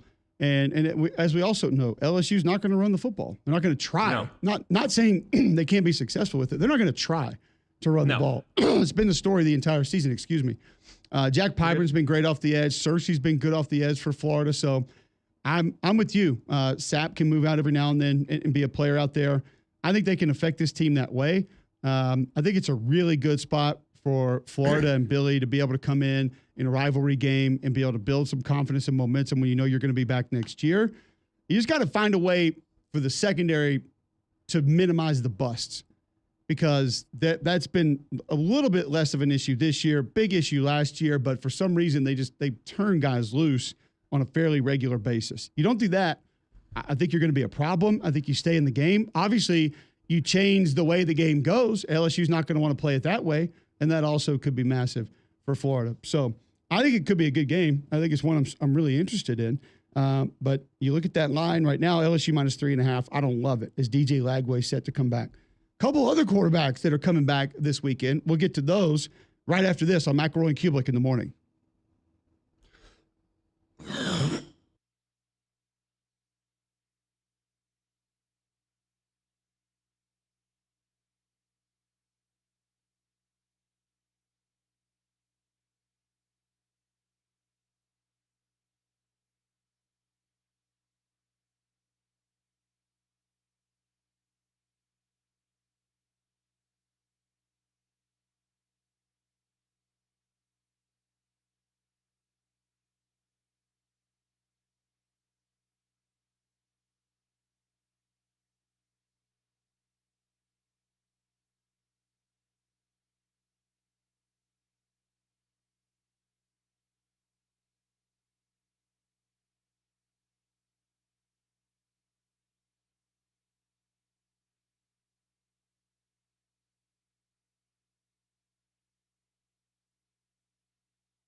All right, welcome back in. McElroy and Cubelic in the morning. Going more MAXXX Ball, 8:30, right here on Jocks 94.5. A couple other games that we mentioned with Stanford Steve that I want to bounce back to. And just quickly, we said it earlier in our upset alerts, GMAC, but I went USC, and we kind of talked about them being favored in that game. Do you feel like the line is right in that one? Yeah, I think it's okay. I think SC's better than their record would indicate. I think power ratings wise, they're still pretty highly regarded. New quarterback off a bye week. Jordan Mayava takes over, former UNLV quarterback, gives him a little bit more of a mobile option. So there maybe is a little bit of cat and mouse with Nebraska and their preparation. But yeah, I would lean SC, but I would not lay points. I would probably just feel like SC is going to win the game. Let's go into Texas and Arkansas, one that we've talked about with the rivalry meaning so much, kind of what it is. First played in 1894. Texas does lead the series 56-23. Arkansas has won 5 of the last 7, though, going back to 1992. You mentioned the style of these two teams. And Arkansas, a team that if they're going to have success, I do think that the downhill run game with Jaquindon Jackson has to go first. And they've had a couple other backs be successful too. But if you're going to pull off this win, somebody like him needs to be healthy and have a big game. The offensive line has not been good enough, physical enough to be able to get enough push to win that style of game, because then that's what sort of gets Taylor Green going on the ground, where he's able to read some of those plays. That gets your play action shots downfield to Armstrong. And just none of those things feel like they're going to be highly likely, specifically against this Texas defensive line and Texas front 7. I mean, Texas gives up fewer big plays than anybody. So I don't know. Now, I'll be honest with you. Arkansas's numbers statistically not bad. They've given up 52 plays this year that would be considered, quote, explosives. That's top 10 in the country. Texas has given up 39. They're number 1. And the other problem is Arkansas, the last time out, they gave up 10 against Ole Miss. So that would be concerning to me. I feel like they're trending in the wrong direction where Texas has been steady all year. I just don't think Arkansas's secondary is going to be able to keep up. I just don't see it. And I think Quinn's going to have lots of time. And I think these wide receivers are going to run wild against an Arkansas group. And I think Jaquindon Jackson running downhill is great, but you're not running downhill against Texas's defensive line. Like, you're not going to be able to just pound away and chip away.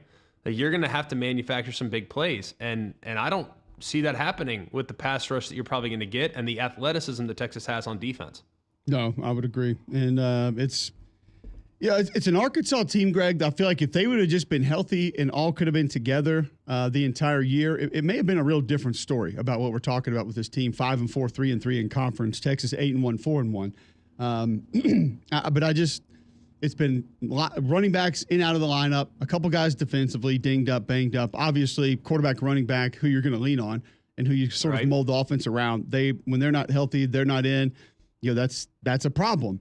But there is a big part of me that looks at this team and says, man, this May could have been a super surprising season had the health and maybe a bounce or two gone their way. They really haven't. So therefore, if they don't turn it over, that's also fair. Yeah. If they just don't turn it over in a couple games, they're in decent shape. I mean, they're a real problem. They really are. They're a real problem, but they're not great. Like, they kind of need things to go a certain way. And to win a game like this, you need Taylor Green to kind of deliver a Vince Young type of performance. And he can do it. It's just, I think Texas is too disciplined. I think they're really disciplined and very tough to play against. But you're 100% right. Like, Arkansas is a team that nobody really wants to play. But if you make the game a perimeter game, it's a huge issue. You go to that Texas offense that you're mentioning, Quinn Ewers. I mean, Greg, they had 12 plays of 20 or more yards against Florida. I mean, it's ridiculous to think about the explosive capabilities that they have. Also with that, I mean, how many of those would you have considered to be high percentage throws? And not even all of those plays were throws. I mean, some of those were on the ground, but most of their explosive passing plays, they're not even too far down the field.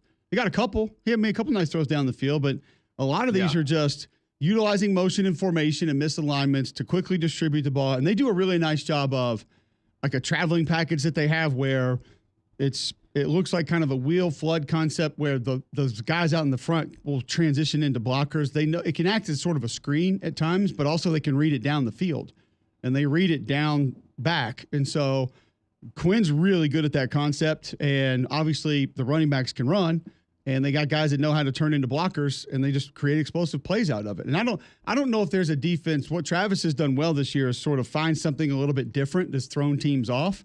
You kind of look like you did against Tennessee, and look what he's done a couple other times. I don't know if there's one you can just throw out there that's going to be able to slow this group down based on alignment. No. I think that's going to be very difficult. Like, if you look at their game against Tennessee and the structure and the three safeties, there were still 2 or 3 plays that were narrowly missed by Nico. And had he connected, it's a wrap.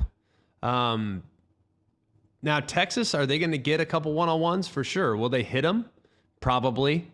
I mean, they have a stronger likelihood of hitting them than I think Tennessee. Like, deep ball, fine. Like, I just want to see the intermediate passing game against this Arkansas group. I think that's where you get them.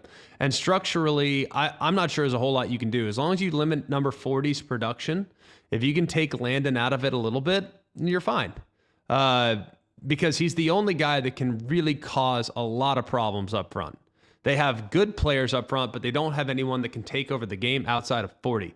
So if you're just mindful of where he's at, you're in a good spot. Because I don't know about you. Like, are you worried about linebacker run-throughs? I'm not. No.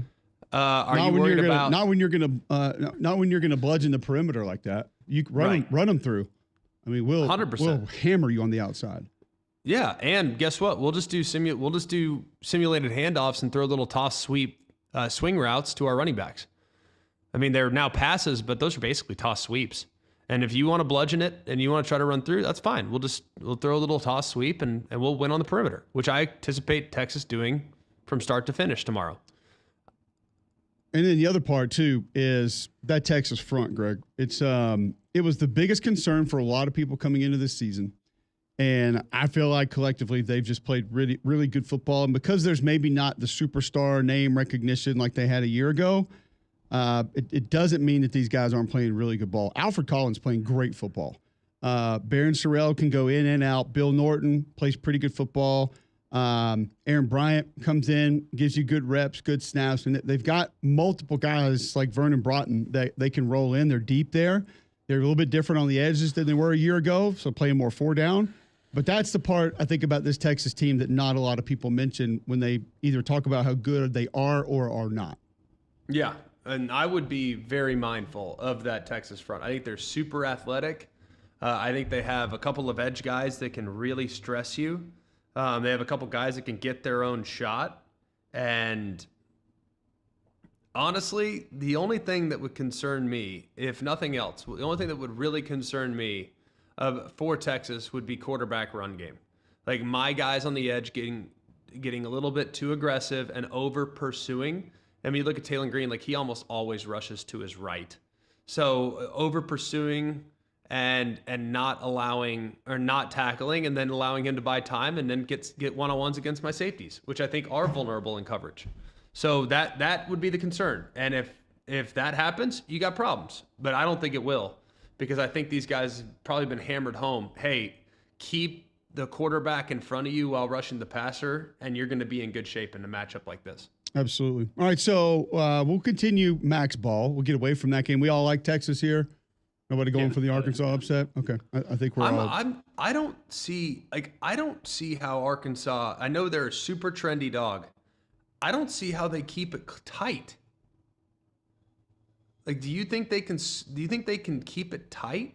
I don't, but it would take the Texas defense being undisciplined, Taylor Green getting loose. Yes. Him kind of finding a way to extend plays on a semi-regular basis would be the only way that I kind of see that. I don't think that their base offense is just going to live certain places. And listen, I give Bobby a ton of credit. He can dial it up and he can find things, and he'll find things that I don't see and you don't see. But I just. There'll be jet sweeps and stuff that they'll hit them on. They'll have a few things for sure. I just think Texas is too disciplined. They're not going to give up the big play. And they know you cannot beat Texas with paper cuts. You can't. It's going to have to be the guillotine. And I don't know if they're going to allow that to happen. So 12 feels a little bit safe on Texas for this game. And we'll continue talking about other games. Another big one in the SEC that I don't feel like is getting a whole lot of discussion that we'll talk about on the other side. But tell our listeners first, GMAC, about Polar Bear Services. Well, Polar Bear Services is your one-stop shop to kind of get anything taken care of around your home. It's honestly awesome to know that I can just call Weston, the guys, and just ask them like flat out, hey, Weston, can you do this? And he's yet to say no, because I know that they're the specialists in the HVAC. That goes without saying. And with cold weather quickly approaching, you want to make sure your system is ready for the cold months ahead. I remember calling Weston on Christmas Eve a couple years ago, having them come out on Christmas Eve because my heater stopped working. Don't let that happen to you. I know I'm going to get out in front of it this year, and it will not be a problem for us. I can promise you that. I also know that they do electrical. They also do plumbing. So remember, if you have a problem with your electrical, plumbing, heat, or air, just pick up the phone and call the Bear. It's 205-497-BEAR. It's 497-BEAR. All right, get to a break. Come back. More Max Ball right here on McElroy and Cubelic in the morning.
All right, welcome back in. McElroy and Cubelic in the morning. It is 8:44 a.m. Friday, November 15th on Jocks 94.5. Glad you're with us. Appreciate you tuning in. 800-239-9569. If you want to discuss any of the games coming up this weekend, you can be in touch with the show there. Also at Mac and Cube. You can tweet in 205-834-9450. Text in to the show as well. Auburn, Louisiana, Monroe. Probably a game under normal circumstances we would spend next to zero time on. But because of what this quarterback situation looks like it'll be, the uncertainty of Peyton Thorne going, if they go new quarterback, even with extra time to prepare, a defense that's aggressive, Greg, that gets after you, that has multiple players that have been able to get into the backfield, cause TFLs, sacks, disrupt. They'll give you different looks, different stunts, pressures, simulated pressures. They're going to make life difficult for this Auburn offensive line. And if it's a newer quarterback in the game, it's got to be concerning. You'd think you'd lean on Jarquez Hunter, but how many times have we asked that this year? That we thought that was going to happen, wanted that to happen. Is this game going to be problematic for Hugh Freeze tomorrow morning, afternoon, evening, whatever it is? I don't think so. I think they'll be okay. I think they'll run it. I think they'll kind of get through. They know the run game's going to be really important here in the next couple weeks. I think quick passing game is going to be good. I think play action passing game going to be good.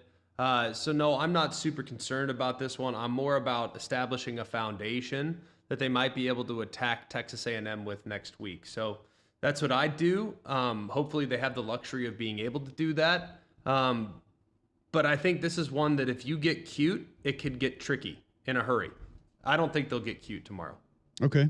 Damien, you think Auburn just handles their business, or is this is this stressful for Auburn fans? No, they should handle their business, and I agree with Greg. It's just build to it so you'll at least have some sort of motivation and some sort of, I guess you'd say, foundation for Texas A&M and Alabama the next 2 weeks. John? I think they'll struggle at quarterback a little bit, but not enough to be worrisome. They win the game, they win easily, but I do think, because I assume that Hank Brown's going to get the majority of it, and I think he'll struggle, I don't know, maybe a couple of drives or so, but then they'll start feeding the rock to Jarquez, and everything will be fine. Turnovers become a problem. This game will be close late. Mm-hmm. I'm just going to warn everybody to get ready for that. Auburn, -10 turnover margin, 7th worst in college football.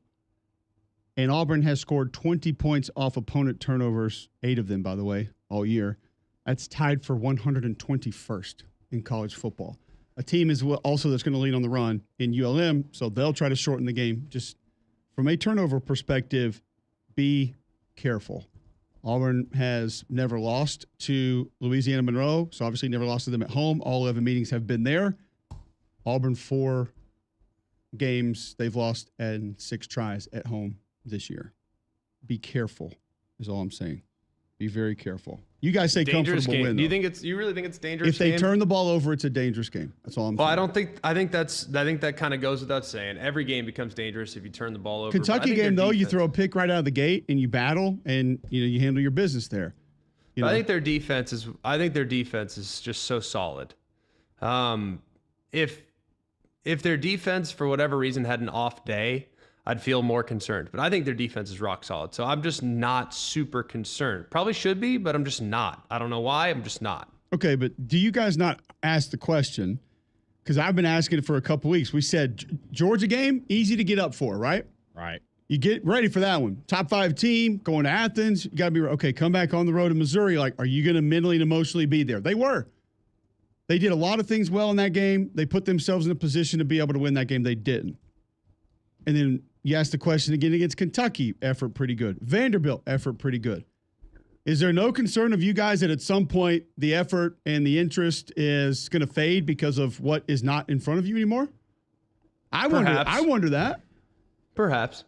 And maybe because bowl eligibility is still there, possibly, is why it's still there. I mean, if they're not in the playoff picture, I'm asking that about almost every team now. Yeah. All right. Yeah. When does your checkout rate begin to skyrocket? LSU, is it this week or is it if you drop another one? Like if Ole Miss would have lost last week, will theirs have hit this week? Is Auburn's hitting this week? I don't know.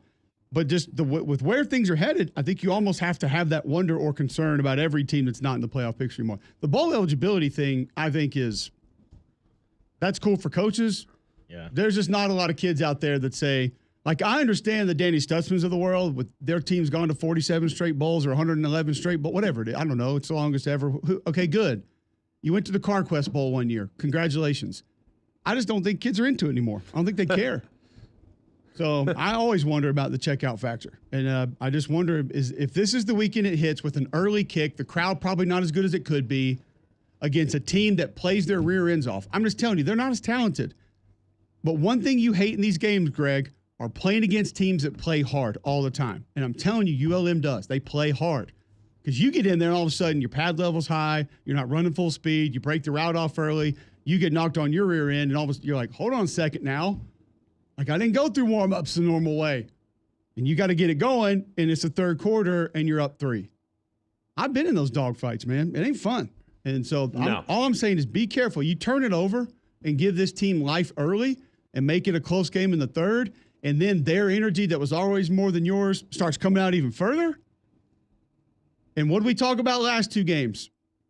When it started, or 2 of the last 3, but specifically Vandy. When it started to get late, and Vandy's probably looking around going, we're good. It's exactly where we wanted them. Got him. And Auburn's probably looking around going, now what? Who's next? How's this one going to fall apart? Just don't get in that spot is all I'm saying. Avoid that spot if at all possible, because that's when I think this one becomes dangerous.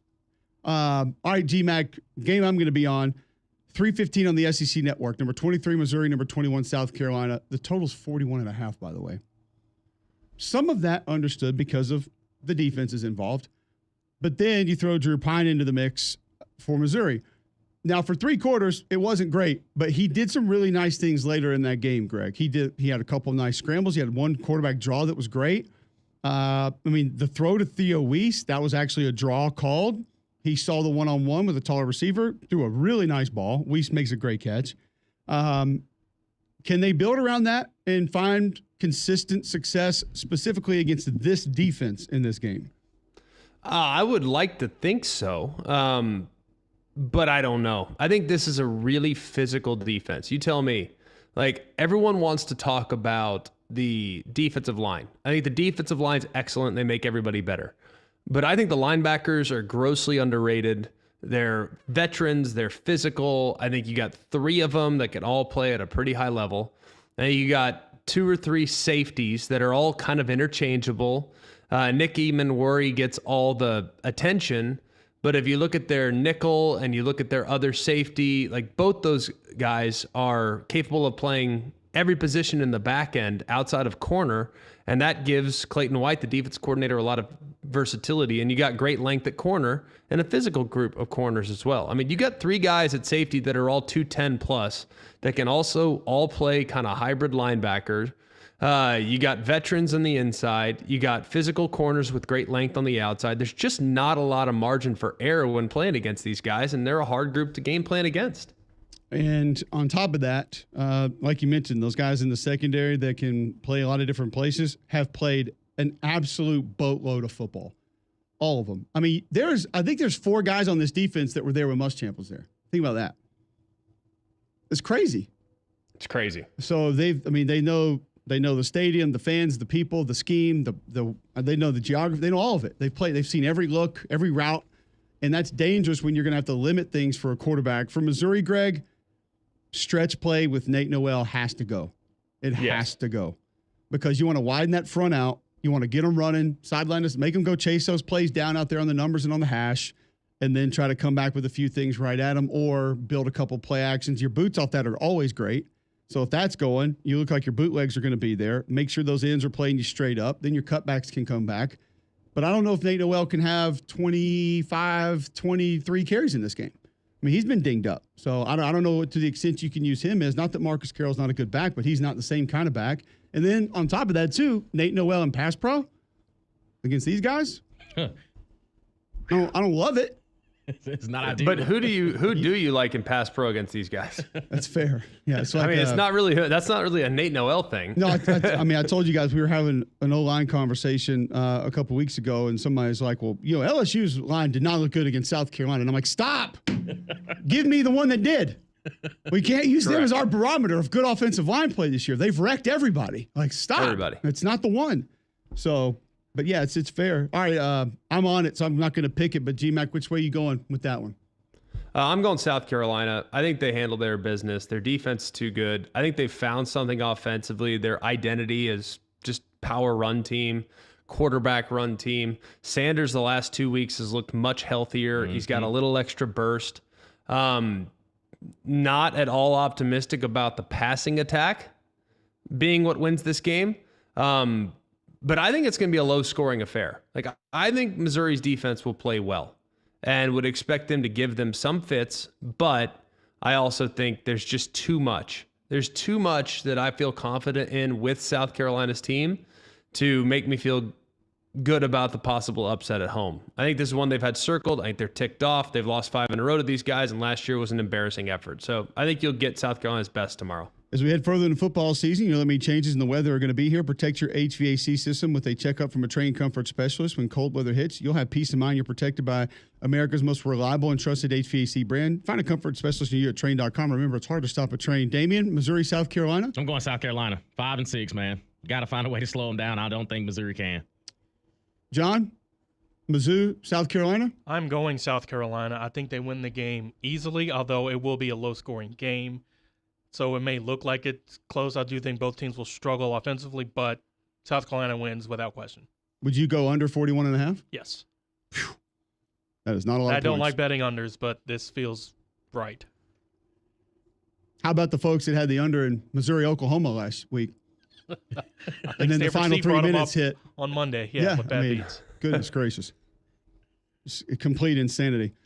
All right, we're going to continue Max Ball. On the other side, a lot of games that we have not hit, some in the Southeastern Conference, some nationally, and we'll continue rolling through those after this break on Jocks 94.5.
All right, welcome back in. McElroy and Cubelic in the morning. Appreciate you guys tuning in.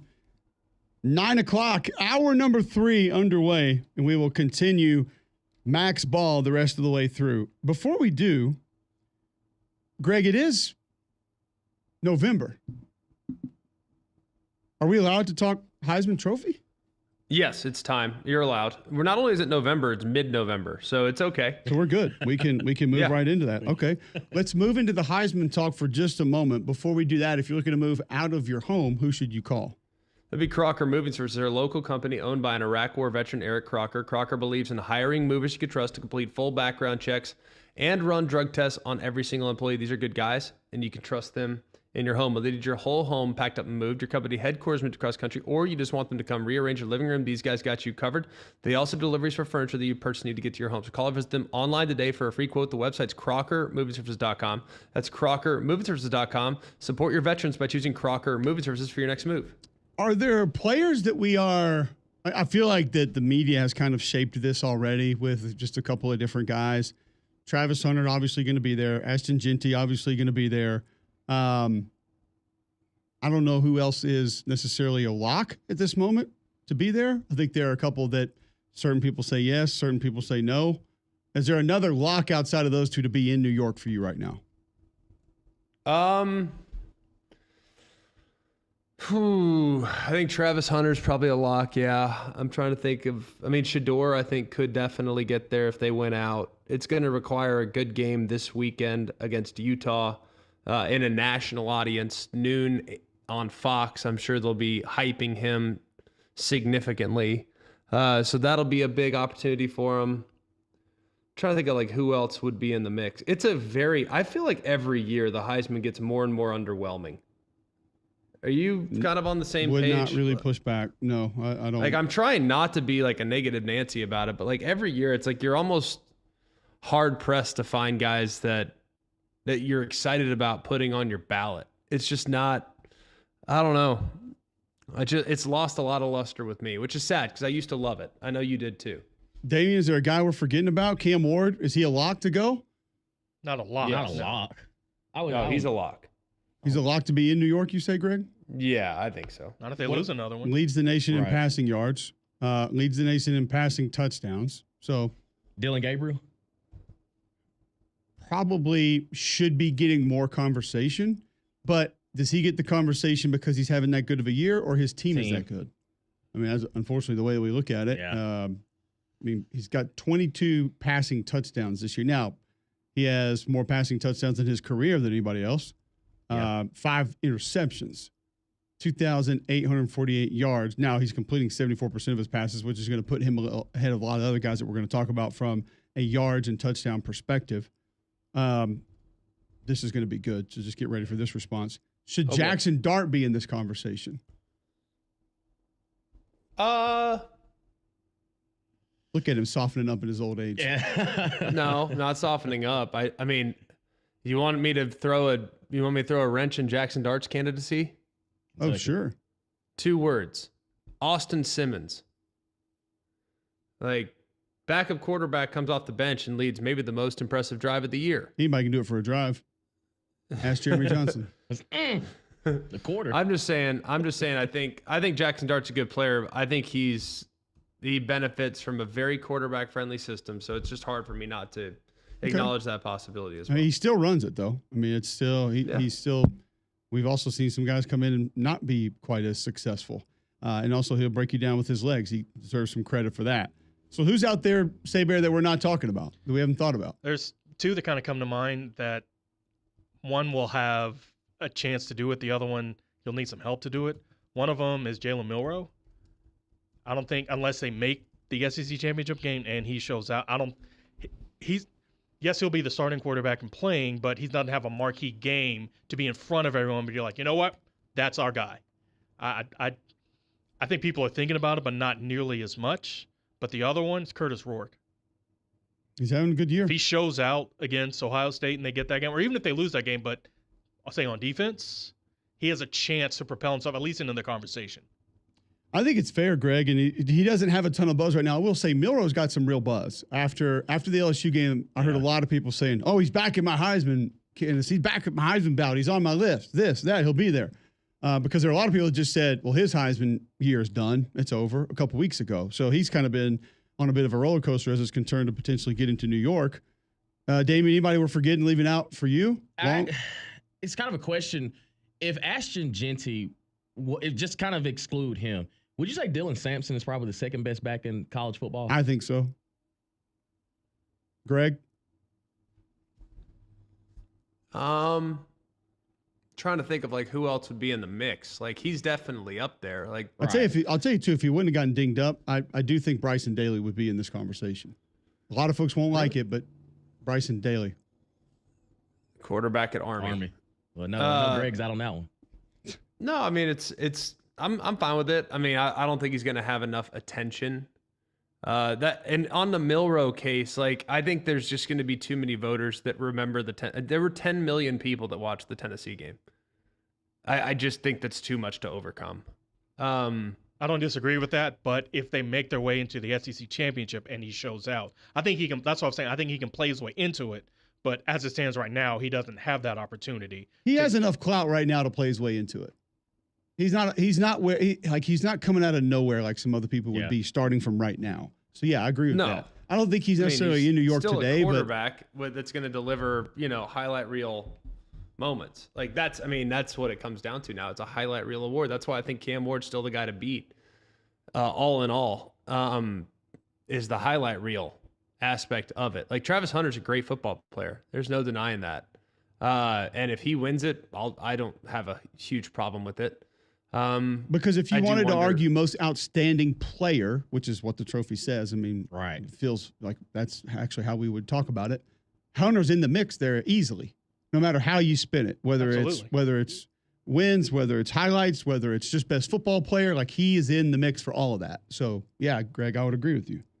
Yeah, I don't have an issue at all. I am really interested in kind of watching and seeing how it goes down the stretch. I think it's another really underwhelming Heisman year. And I feel like it's the same as last year, underwhelming. The year before that, underwhelming. It's just the Heisman's kind of, I wonder if the numbers reflect it. The amount of viewership that the Heisman Trophy ceremony gets, I don't know. I haven't looked at it, but I am curious if it reflects that, because if I'm a guy that covers it and loves the sport, I feel like people listening to this show, Cole, you certainly fall into that umbrella. Like we love the sport, but man, I don't love the Heisman. I don't know why that is. It's just such a popularity contest, and it's frustrating to me. Let's go back to Damien's question here. You tell me, outside of Ashton Jeanty, and here's the way I would ask this. I think there are other backs that do things better than Dylan Sampson, and there are a couple that have better numbers, but who are you taking ahead of him? That running back? Caleb Johnson? RJ Harvey. Are you asking ahead of Dylan Sampson or ahead of Dylan Sampson? Other than Ashton Jeanty, who are you taking? Amari and Hampton? Scatterbo? Yeah. I think Amari and Hampton's a dude. You take him over Dylan Sampson? Probably. I don't think the explosive capabilities where I would still lean Sampson. But I think before he got hurt, I think you can make a pretty good case for what we were seeing from Le'Veon Moss. I loved Le'Veon Moss. Sampson and Moss are very similar backs. Guys just bounce off them. I just love watching them run. As far as like fluidity, the kid at Pitt's good. He's their one dude at Pitt that's like the real deal. Desmond Reed. Trying to think of like other backs, racking my brain. Other backs that have really impressed me. He's a bruiser, good back, but really more of a volume back. Not really your home run hitter. Good back, but just not a guy that I would have in that list. The kid at Notre Dame, Jeremiah Love's a really good back.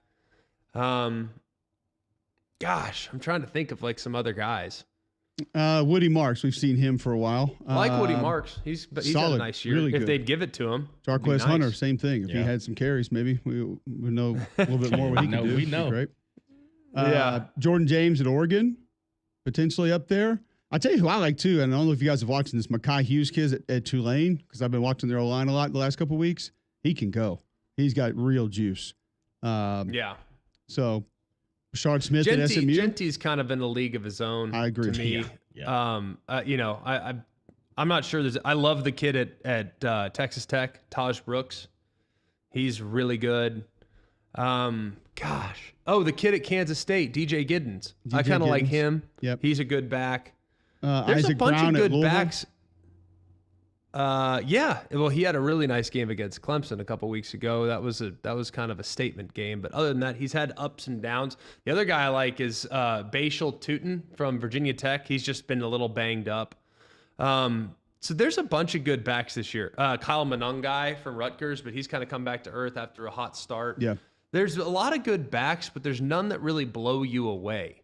You know, where you're like, whoa. You just remember watching Christian McCaffrey and Derrick Henry and, even to an extent, Leonard Fournette and Nick Chubb. Like, I just think back to those years in college football where the back was such a featured part of many offenses.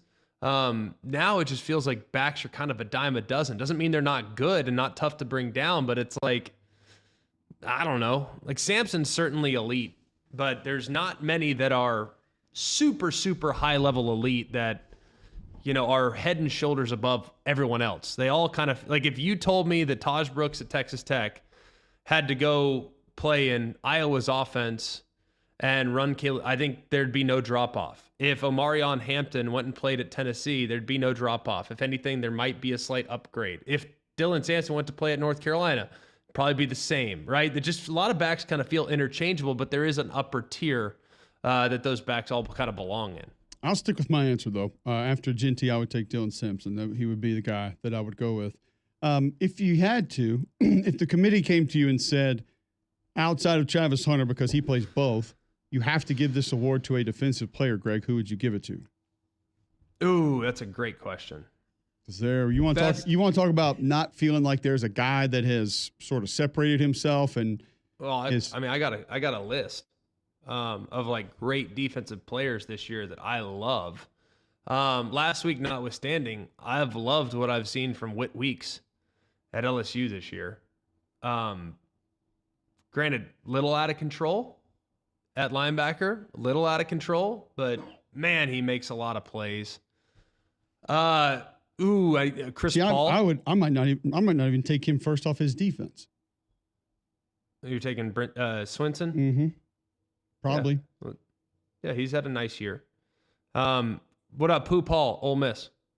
He's really good. He's having a great year. Gosh, he's good. I think he benefits from the guys in front of him, but still, he just makes plays. He's a great player. Might take Stutzman ahead of him, honestly. And maybe it's just because I've seen him in person a couple times, but he's just like, he does not get fooled, and he gets guys to the ground. And it's just. I think he's a little limited athletically. He is, but he finds a way to make plays. Yeah, There's I know, no doubt. But I can isolate him with a back in a one-on-one, and I can get him. I think he's a good player. Solid, hard-nosed, typical Brent Venables linebacker. You know what I mean? Solid as solid can be, but I don't know. I don't know if he's that guy. Abdul Carter up there? No. Penn State? No, but he's got some juice. I just think that he disappears sometimes. And, I can live with that. You know what I mean? Like, some of these defensive ends, like, shoot, James Pierce in the first 5 games. I mean, I was talking to scouts. They're like, man, I wish I got more from him. And it's like, boom, the last 3 or 4 weeks, he's playing the way I expected him to look all year. Has been completely unblockable at times. So that's been good. I'll tell you a guy that another guy looking at like some of these defensive guys, man, gosh, there's so many good ones. There's so many good ones on defense this year, but I don't know if there's any that have elevated, above all else. I feel like Scorton was on his way, and not that he's played bad, but he just kind of slowed down compared to what he was doing the first 4 or 5 games. If he'd have kept that pace going, he's probably in this conversation.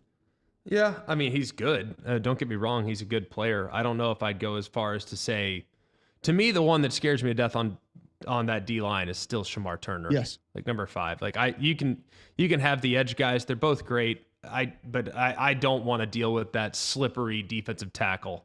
That little sawed off, twitchy defensive tackle. Oh, that's my worst nightmare. The Quinnen Williams type, like no one can block him. He's going to get his one-on-ones because the edge guys are so good. Another guy that I like a lot is R. Mason Thomas at Oklahoma. You like him? Yeah, he's a good player. He's disruptive, real disruptive. The guy thing that might work against all of those guys, though, is they got a bunch. I mean, they got a lot of guys that can be a problem. Well, I'll tell you a guy that I think is painfully underrated is Suntaran Perkins at He does a really good job. He does a lot of things for them, too. I mean, he can back off in coverage. He's the second fastest guy on the team. Yeah. Behind a wide receiver, and he plays linebacker. I mean, he's a great player. So I don't know. And, you know, in the secondary, I don't know about you. Like, is there anyone in the secondary that is just like Benjamin Morrison at Notre Dame was on his way, but he got hurt?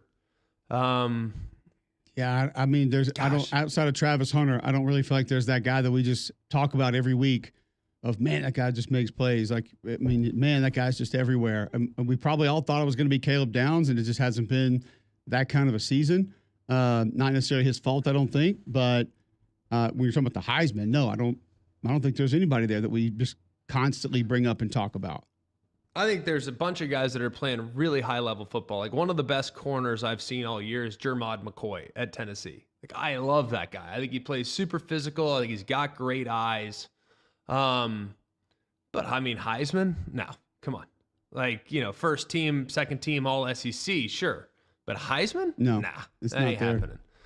happening. Like Catalon's finally playing up to his ability at UNLV, but it's not close to Heisman worthy. Against who?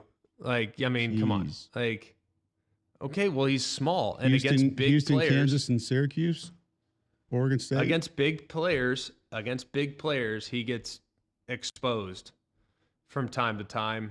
But man, in the secondary, there's just not that many. Nope. It's fewer than there's been in the past. It just makes me think more and more guys are playing receiver as opposed to playing DB. Like, why wouldn't you? Like, in high school, and I get the choice at college. If I'm playing both ways in high school, I get the choice in college. Hey, which side do you want to play on? I'm playing receiver. That's where the money's at right now.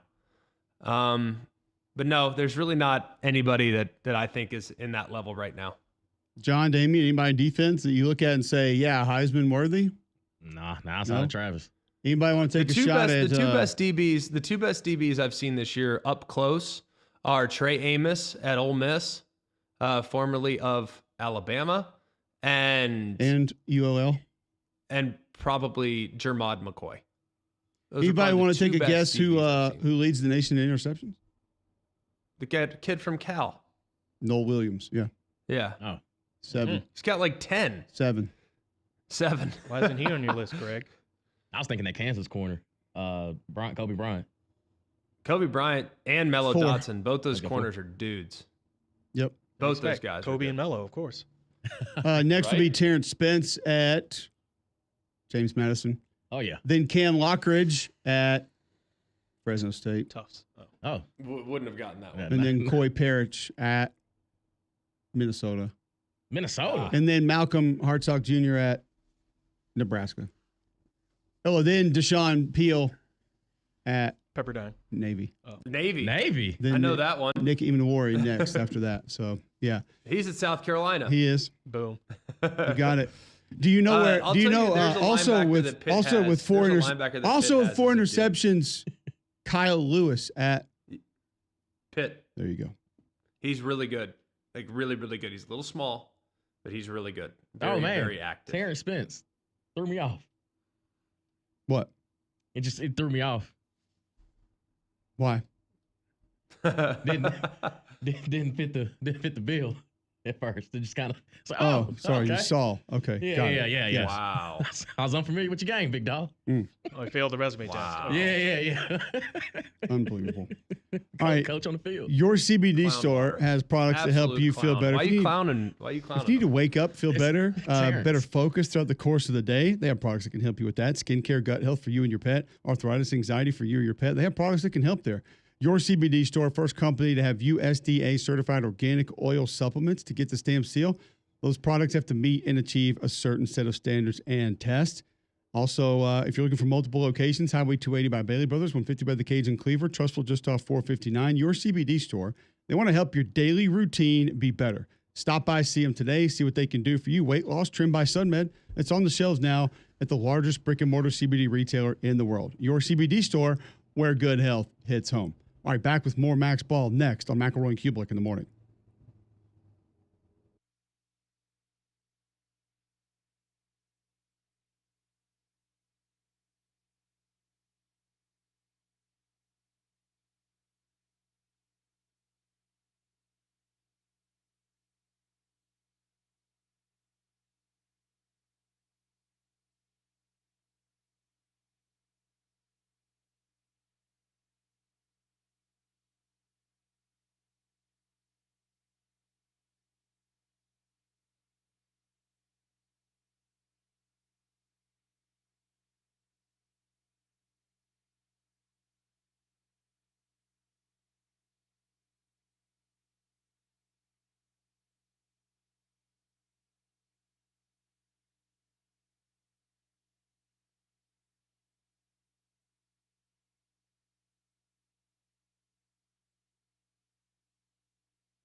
All right, welcome back in. McElroy and Cubelic in the morning. Appreciate you guys tuning in at 9:23 a.m. right here on Jocks 94.5. Tell you about Game Day Men's Health quickly. If you feel on edge, if you're lacking sleep, if you don't have energy, could be the effects of low testosterone. Game Day Men's Health wants to help you feel better. All of those things can be handled at Game Day Men's Health. Here's what they'll do for you. Go to GameDayMen'sHealth.com, set up a free consultation. You'll get a free testosterone test, free PSA test. They're going to see what your baseline health is. Then they have multiple programs they can put you on to be able to help. Also have weight loss programs. Try to get some of that extra weight off here before the holidays. They can do that in any process that they want to use or any program they have to help you. Mention Cube, save 10% on any service that they offer. Locker room environment, great people, not going to try to pressure you into any service that you don't need at Game Day Men's Health. Minimal upfront cost for all those programs they offer. They can help you feel better. Go to GameDayMen'sHealth.com today. That's GameDayMen'sHealth.com. Schedule your free consultation. We do it each week. If you had one game to choose from, and that's all you could watch this weekend, that would be your Super Sofa game of the week. So you can watch those games on the Super Sofa from TD's Fine Furniture. With a store the size of 2 football fields, it's the largest selection of furniture in Alabama. They buy in bulk so you can get the best prices. TD's Fine Furniture, just down the road from all those high prices. All right, it feels like slim pickings, but when you dive into it, there are a couple games that have a few more ramifications than I think some people might believe or recall. But I'm going to go to the SEC and go easy with Georgia and Tennessee for a couple different reasons. One, I want to see what Georgia's offense finds a way to do. They're not going to live between the tackles on this defense. If Nico Iamaleava is in the game, I think it makes it intriguing for more reasons because how does Tennessee move the ball against Georgia's defense? Tennessee's offensive line has been sloppy at a couple points in time this year. Can Georgia's front take advantage of that? We'll find out, but that would easily be my Super Sofa game of the week. Very good. I think that game's super interesting, obviously. So we're in a good spot there.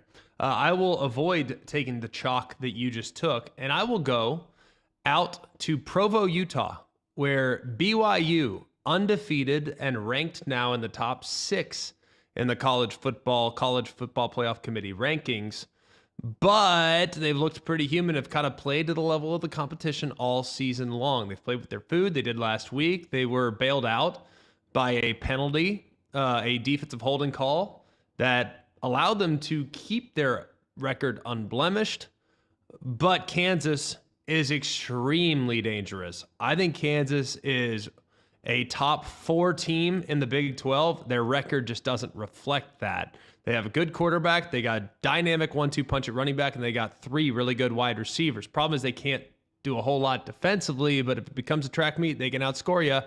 Give me Kansas outright to take care of business at an exhausted BYU team. That is my Super Sofa game of the weekend. I'm going to the SEC. I'm not going to go Georgia, Tennessee, because I think that would be all of our picks. But I'm going to the 2:30 matchup on ABC. LSU at Florida. How does LSU respond after the absolute beatdown from Alabama last week? And now you get the return of DJ Lagway. Does this make the Florida bunch feel a little bit more confident going to this ball game? That game, 2:30. LSU at Florida on ABC. That would be my TD's Fine Furniture Super Sofa game of the weekend. I'm going to take Cole's game. Give me Missouri at South Carolina, 3:15 SEC Network. I know on paper it doesn't seem like a evenly matched contest. South Carolina is like a 13, 14-point favorite. However, this is the kind of game where in years past, Missouri jumps up and gets a team, and South Carolina kind of, tends to lay an egg. So I wouldn't be surprised, even though I do think South Carolina wins the game. We do think it's going to be under. It very well could get messy. And if it's going to be close, that one possession kind of a game, I wouldn't be surprised if Missouri gets it. But I do think it'll be an entertaining game. So give me Missouri at South Carolina as your only other ranked-on-ranked matchup for the TD's Super Sopa game of the weekend. It's not going to be Super Sopa worthy, but you do have Alabama at Purdue tonight at 6 p.m. in basketball. From West Lafayette. That's on Peacock. So I think Greg's the only one in this building that has access to that. And then also just staying in the SEC, South Carolina is at Indiana Saturday at 2 on Peacock as well. Okay. So big SEC crowds floating in for those. Get ready for that. Just throwing those out there. A couple of interesting SEC basketball games this weekend. Florida's at Florida State tonight on the ACC network. All of our regular channels that we go to watch things. Correct, right. That's where you can watch Makes SEC sense. basketball. Ohio State's at A&M tonight on the SEC network. That is a ranked matchup as well. So just throwing a couple out there, but don't think any of those would have qualified as our Super Sofa games of the week. And G-Mac, how about Paul Tyson? Tonight. Yeah, tonight, Netflix. Probably 11:58. The only Paul Tyson I know was formerly a quarterback at Alabama, and he is now the third-string quarterback at Clemson. So I'm not acknowledging any other Paul Tysons. He's the only one in my world. Wow. He's out. Okay. Yes. So that wouldn't even qualify for your Super Sofa game of the Friday. No, Super Sofa game of the Friday is UCLA, UCLA. Washington? Yeah. Yep. What do we say? Number 3 rush defense in the country? UCLA? They're up there. First or second or third, something like that. Up there. Win your bar bets with that one. Nobody's going to know that. 100%. All right, so Super Sofa game of the week brought to you by our friends at TD's Fine Furniture in Summiton. Black Friday sale going on now, including bedroom suits marked down $1,000. Top leather sectional starting at $19.99. Almost everything in the store marked down. Plus, pay no interest until 2026 at TD's Fine Furniture in Summiton. All right, so picks on a couple of these games. Bama covers, are they fine? No longer a tricky offense. What's the Yeah. line? Yeah, The offense isn't tricky no more. Yeah. Does they got it. Auburn cover? I'll say no. I don't think so. What is it? 24.5, I believe. Oh God. No, I'm gonna say yes. No. 25.5, excuse me. Okay. I'm going to say yes. Greg has been Mr. Auburn Sunshine most of this year. Somebody needs to be. Well, WDE, baby.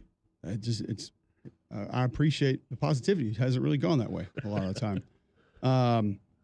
Finally, did we pick Florida and LSU? The thing is, they're like 41 plays away from being undefeated. That's it. That's it.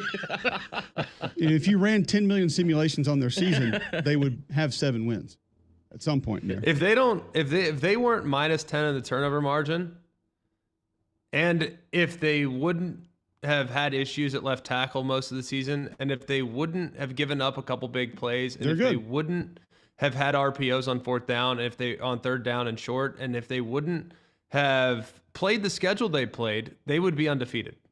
I agree. 100%. LSU, So, Florida. I don't know why did we you get guys our got to be so doom and gloom. final picks in on that one? I'm going Florida on that one. I'm going Florida. Going Now Florida. that Lagway's playing, yeah, I'm going Florida. I'm going Florida. Yeah. I think Florida's a more physical team, as crazy as that sounds. We've said that exact phrase in a lot of crazy games this year, specifically in Oxford, Mississippi last week. That one went that direction, Greg.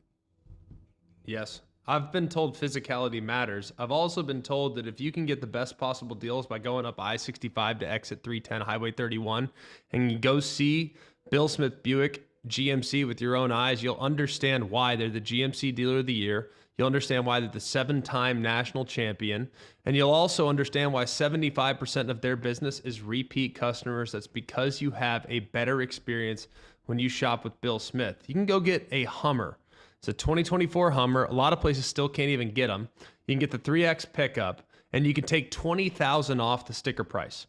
$20,000 off the sticker price on a deal that most people can't even get on their lot, and it's selling for over market in some places. Well, you can go up to Coleman and go get a deal on a Hummer and take $20,000 off. Plus, to make it even sweeter, 0% for 60 months. Take the short drive out to Coleman. You'll be glad you did. You can also shop online. Have delivered right to your driveway at BillSmithBuickGMC.com. All right. Before we go to break, other college football locally coming up this weekend, 11 a.m. tomorrow. Miles is at Clark. That's for the SIAC title. 2 o'clock tomorrow, Jackson State's at Alabama State. That's on ESPN+. 12:30, Sanford at Chattanooga. What do we have on Chattanooga this year? I haven't seen the tape. They're the Mocks. Got it. Yeah, No. they're second in SoCon right now. All right, Troy's at Georgia Southern tomorrow at 3 p.m. 6 p.m. on ESPN+ tomorrow. 4 and 5 South Alabama's at 8 and 1 Louisiana Lafayette. Louisiana. Louisiana. Yeah. The Cajun. UL Louisiana. ULL. Them Cajuns. The University of Louisiana. Yes. One of those. And finally, tomorrow, 1 o'clock, the best football team in the state takes the field. As feeling good about this one So you guys know. 8-1 West Alabama at Erskine. They made an appearance in the bad box score, hadn't they? Yeah, they're 1-7. So we got a little local field this week. I'm just saying. The train might show keeps Monday. rolling in West Alabama. Let's go. Born and raised. Y'all don't even want to talk about it. All right. We'll continue Max Ball next on Mac and Cube in the morning.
.37 here on McElroy and Cubelic in the morning.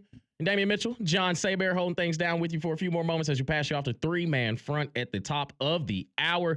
Both Cole and Greg getting ready for their assignments this weekend. Of course, Greg has the Clemson and Pitt matchup up in Pittsburgh. And Cole is on his way to Columbia, the other Columbia. He was just in Columbia, Missouri last week. Now he's in Columbia, South Carolina. But he's still watching Missouri play football. Yeah. So At least it's not San Antonio. Exactly. The home away from home. And now when you look at just these SEC matchups and kind of just going back looking at the RTD's Fine Furniture Super Sofa game of the weekend, with the LSU and Florida matchup, it's not so much of LSU having the hangover effect. It's, okay, this Florida team, for everything they have had to face as far as Billy Napier's job pretty much being on the line each and every Saturday until finally Scott Strickland was like, hey, we're rocking with them, at least for the end of this year. We'll see what goes on in the future. But I think this Florida matchup looks a lot different now that DJ Lagway is going to be, back playing again. Now, is he 100%? Who knows? but they do give another edge to that offense because now we've seen LSU, they can't stop quarterback run. If you're Florida, you're probably looking at DJs like, hey, we need to know, big dog, are you 100%? Are you close to it? Because those legs are going to be in action this weekend. So when I look at what Florida does, and you go back and you watch the game they played against Tennessee, they gave Tennessee the absolute fits. I mean, they physically beat up on Kentucky, and it feels outside of Texas A&M early on in Miami, every game they've played, they've been in, even Georgia. And that's when it really started to sound the alarm. Yes, they ended up losing by 14, but if DJ Lagway stays in that game, we're having a completely different conversation about where Florida and even Georgia are at that point in time. And I think people are down on Florida right now because of the last thing that they saw was the utter dismantling by Texas. Now, again, Lagway didn't play in that game. However, had he played and been healthy enough, I don't think it would have been that different. Right. I think Texas would have won, and Texas would have won easily, but I don't think it would have been actually maybe kind of a close. So that's probably the one game, not unlike the ones early on with A&M and with Miami that, they definitely were outclassed and couldn't really do anything up against it. Now, to be fair, that was Graham Mertz. And so this one, that's why I felt that Florida stood a shot coming into it. But now that Lagway is going to play, and assuming if he's going to play, I'm going to assume he's healthy enough. But if he's about 90-some-odd% or better, like, hey, it wasn't a tear, it was just a strain or sore or whatever, just needed a little time to get back. If that's the case, then yes, not only has LSU shown that they are incapable of stopping a running quarterback on defense, Garrett Nussmeier still turns the ball over. Yep. And not just him, that whole offense is turning the ball over.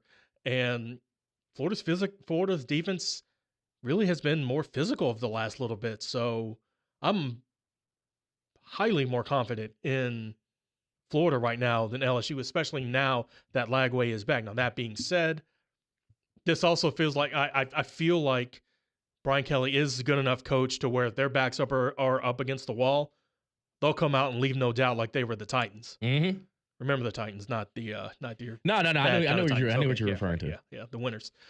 I just feel that this was Florida's game, and I think LSU will come out and make a game of it. But when it's said and done, I do think Cole has said repeatedly, Garrett Nussmeier not only has that turnover genome, I think it must be contagious because it's spreading to the rest of the team. So I don't think he's gonna pull a Jarek off and have like 5 interceptions or whatever, but there will be a costly turnover from someone that will seal this game and give it to Florida. And that's where this conversation about Brian Kelly's time at LSU, you go to the SEC championship in year one, you end up getting Jaden Daniels a Heisman Trophy the next season, but you still have, 3 losses and you're not competing for the CFP.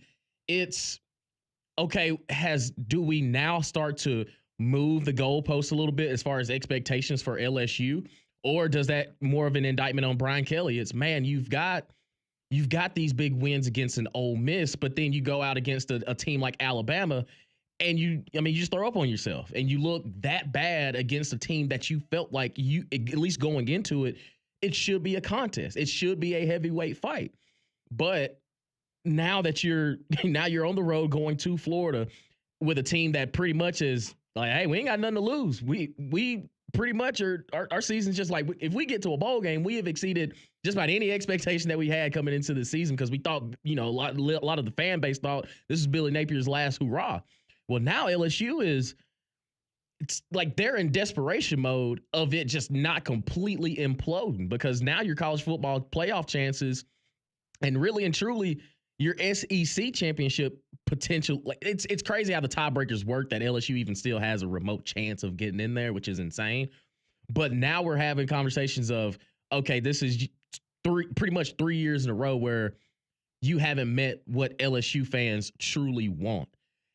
And it's crazy to think that we're here in November saying that, the Florida matchup actually favors Florida more than it does LSU right now. And it's insane to think about because of what talent that you return. Yes, you lost the Brian Thomases, the Malik Neighbors, Jaden Daniels of the world, but it felt like it was just going to be, all right, Jaden Daniels with his legs, we'll miss that, but Garrett Nussmeier is able to throw it all over the yard.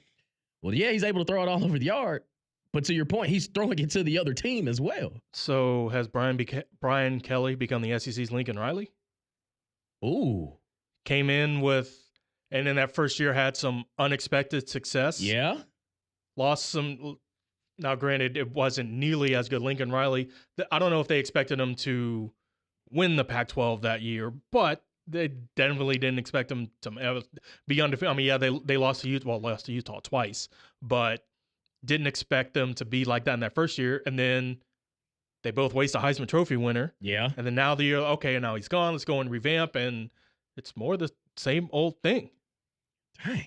Until you said it, like now it makes perfect sense when you talk about just, man, they hired you from Notre Dame of all places where you had success. No matter how you slice it up, he played for national titles. He played in college football playoffs, got Notre Dame there. I know they don't have a conference, but you expected it to come. You expected it to be better in Baton Rouge because you finally cultivated the talent. You've gotten it there, but now it's okay. Well, yeah, you beat Alabama one time. You were competitive the year you had the Heisman Trophy winner, and then this year it's just falling flat on your face. Not counting bowl games at Oklahoma, 12-1, 12-1, 12-1, 8-2 in 2020. And didn't coach in his bowl game, but 10-2. Not counting his bowl games. That was Lincoln Riley at Oklahoma. Again, granted, he didn't get the big one. He didn't have the heights of success that Brian Kelly had, making it to the playoff multiple times. He did, or BCS. He didn't get that, but still absconded from one team in the middle of the season to another. Okay, the expectations are here. Maybe not this year. Oh, we back. Put the word out. We back up like I'm Idris Elba. Yes, and then get a Heisman Trophy winner, and then all right, this is your prove it year, and you've dropped a deuce on the bed. Yeah. Right. Yeah. It's crazy, man. I mean, it's insane to think about where LSU has gone because of just where we thought they would be in the preseason. And I mean, you have big wins on the resume, but it's just those losses. It's something different if it's a dogfight and you just kind of lose on a last second field goal. Right. Yeah. No, you got boat raced in the second half by a Texas A&M team. You really should have lost to South Carolina early on, and then you absolutely get your brains beat in by Alabama. And it's okay. Well, now we can't give Brian Kelly that blanket of, man, okay, he's still building it up.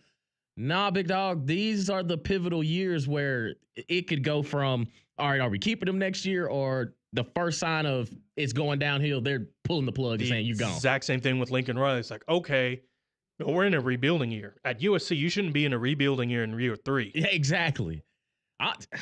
It's crazy to see where this team is, but I think it's going to be an exciting matchup there in Gainesville, Florida, for LSU and Florida on the weekend. When we come back here on McElroy and Cubelic in the morning, we'll give our final thoughts, wrap things up, and have some fun and pass you on the 3-man front. Keep it locked right here on McElroy and Cubelic in the morning.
9:50 here on McElroy and Cubelic in the morning. Damian Mitchell, John Saber holding things down with you for a few more moments as we get you set for a three-man front coming up at the top of the 10 o'clock hour.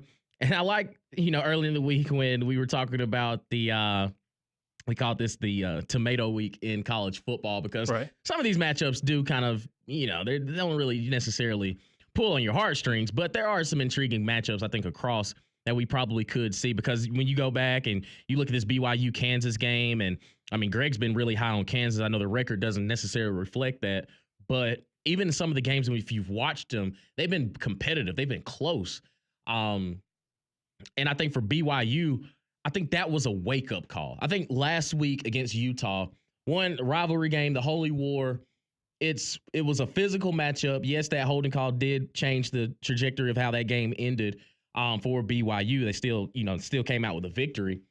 But I think for BYU, as long as you, one, don't find yourself in the same position that you're in where you're in a dogfight in the fourth quarter against a Kansas team, because if you lose to, we see what the committee has done for teams that have lost to unranked teams, but this one, this is by record-wise, this is a bad football team, and it would be a bad loss for BYU as far as they're standing in the Big 12. And then when you look at, of course, Tennessee, Georgia, that's the big matchup. And also, Oregon, Wisconsin, maybe early on in the season, it kind of felt like, okay, well, make sure Oregon is ready for this game. But I don't think they're going to have that much of a struggle there in Camp Randall. I think that Wisconsin right now under Luke Fickell, yes, they're trending in the right direction, but they're just not there yet. And I think Oregon's adjustment to the Big Ten is going a lot better than all the other teams that came out of the Pac-12 to go to the Big Ten. But I think that right now, Dylan Gabriel and that offense, what they've been able to do week in and week out, really and truly outside of Boise and Ohio State, they haven't really felt that the need to press. They feel like they've gone and handled their business week in and week out. And how about, we talked about Colorado earlier today too. Colorado, to me, it's felt different because last season they came out of the gate so hot, and everybody was rocking with them. It felt like, okay, well, we'll see when they match up with Oregon and see what happens. Little did we know that from that point forward, they weren't going to get another game. They weren't going to win another. Well, they got one more. They got one more.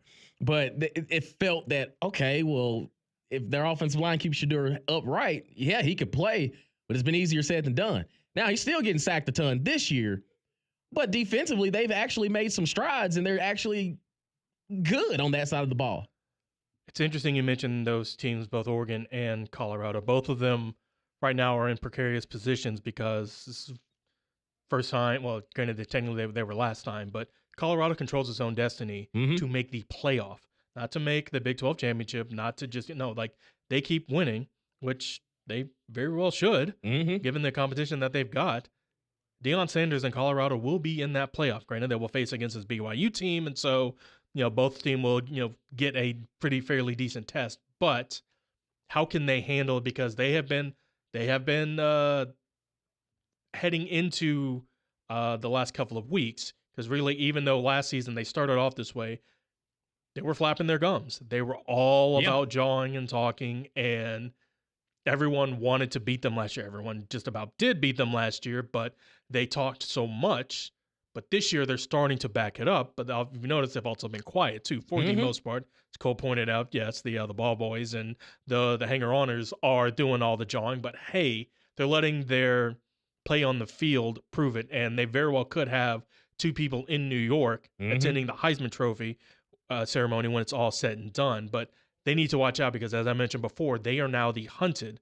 They're going to face a team that wants to take everything from them and honestly has the capability of doing it. I know Cam Rising's been out, but he's been out for the last 6.5 years for Utah. So Colorado needs to keep their minds focused on the goals and make sure that you don't come in slipping, because if you do, yeah, you're going to slip up. But also with Oregon, they've been dominant these last like 6-7 weeks. But as Greg likes to point out, Oregon's heading into a bye. This is their, I want to say, 8th straight game. and it's on the road, and a lot of players, I mean, you were all 20, 21, 22 once, or 26, 27, 28, and the age of some of these players. You're playing in that off week. You're kind of looking ahead. You know this is an opponent that you can toy with. Right. I'm not saying they lose the game, but it's a 13.5, 14, whatever point. I wouldn't be surprised if it is a one-score game when it's all said and done. Right. And like, it's more mental because you're, like you said, you're looking at that bye week of, man, we finally get a rest. And some players will tell you that, man, you actually hate the end of the year bye week because everything's starting to click, especially in a situation like this for Oregon. And, you know, Tez Johnson went down a couple weeks ago, but they didn't see a drop off. You still have Evan Stewart, Trayshawn Holden, those guys out there at the receiver positions, and also Dylan Gabriel, man, he's just doing a great job. But I do think that don't mess around with Wisconsin because they can get physical with you and make it a lot more uncomfortable than it needs to be. It's the last several weeks, they have shown to be the only elite team, really. Ohio State still looks like they're up there, but they do have the loss. Mm-hmm. Oregon, if you are that favorite to win it all, if you are that truly elite team that we kind of haven't seen all season, go out and dominate this game. Yep. Remove all doubt. That's all it comes down to. Remove all doubt. Great show. Roman Harper, Stanford Steve joined us. All that podcast at JocksFM.com, Jocks mobile app, wherever you get your podcast. 3-man front is coming up next here on Jocks 94.5. So just keep it locked.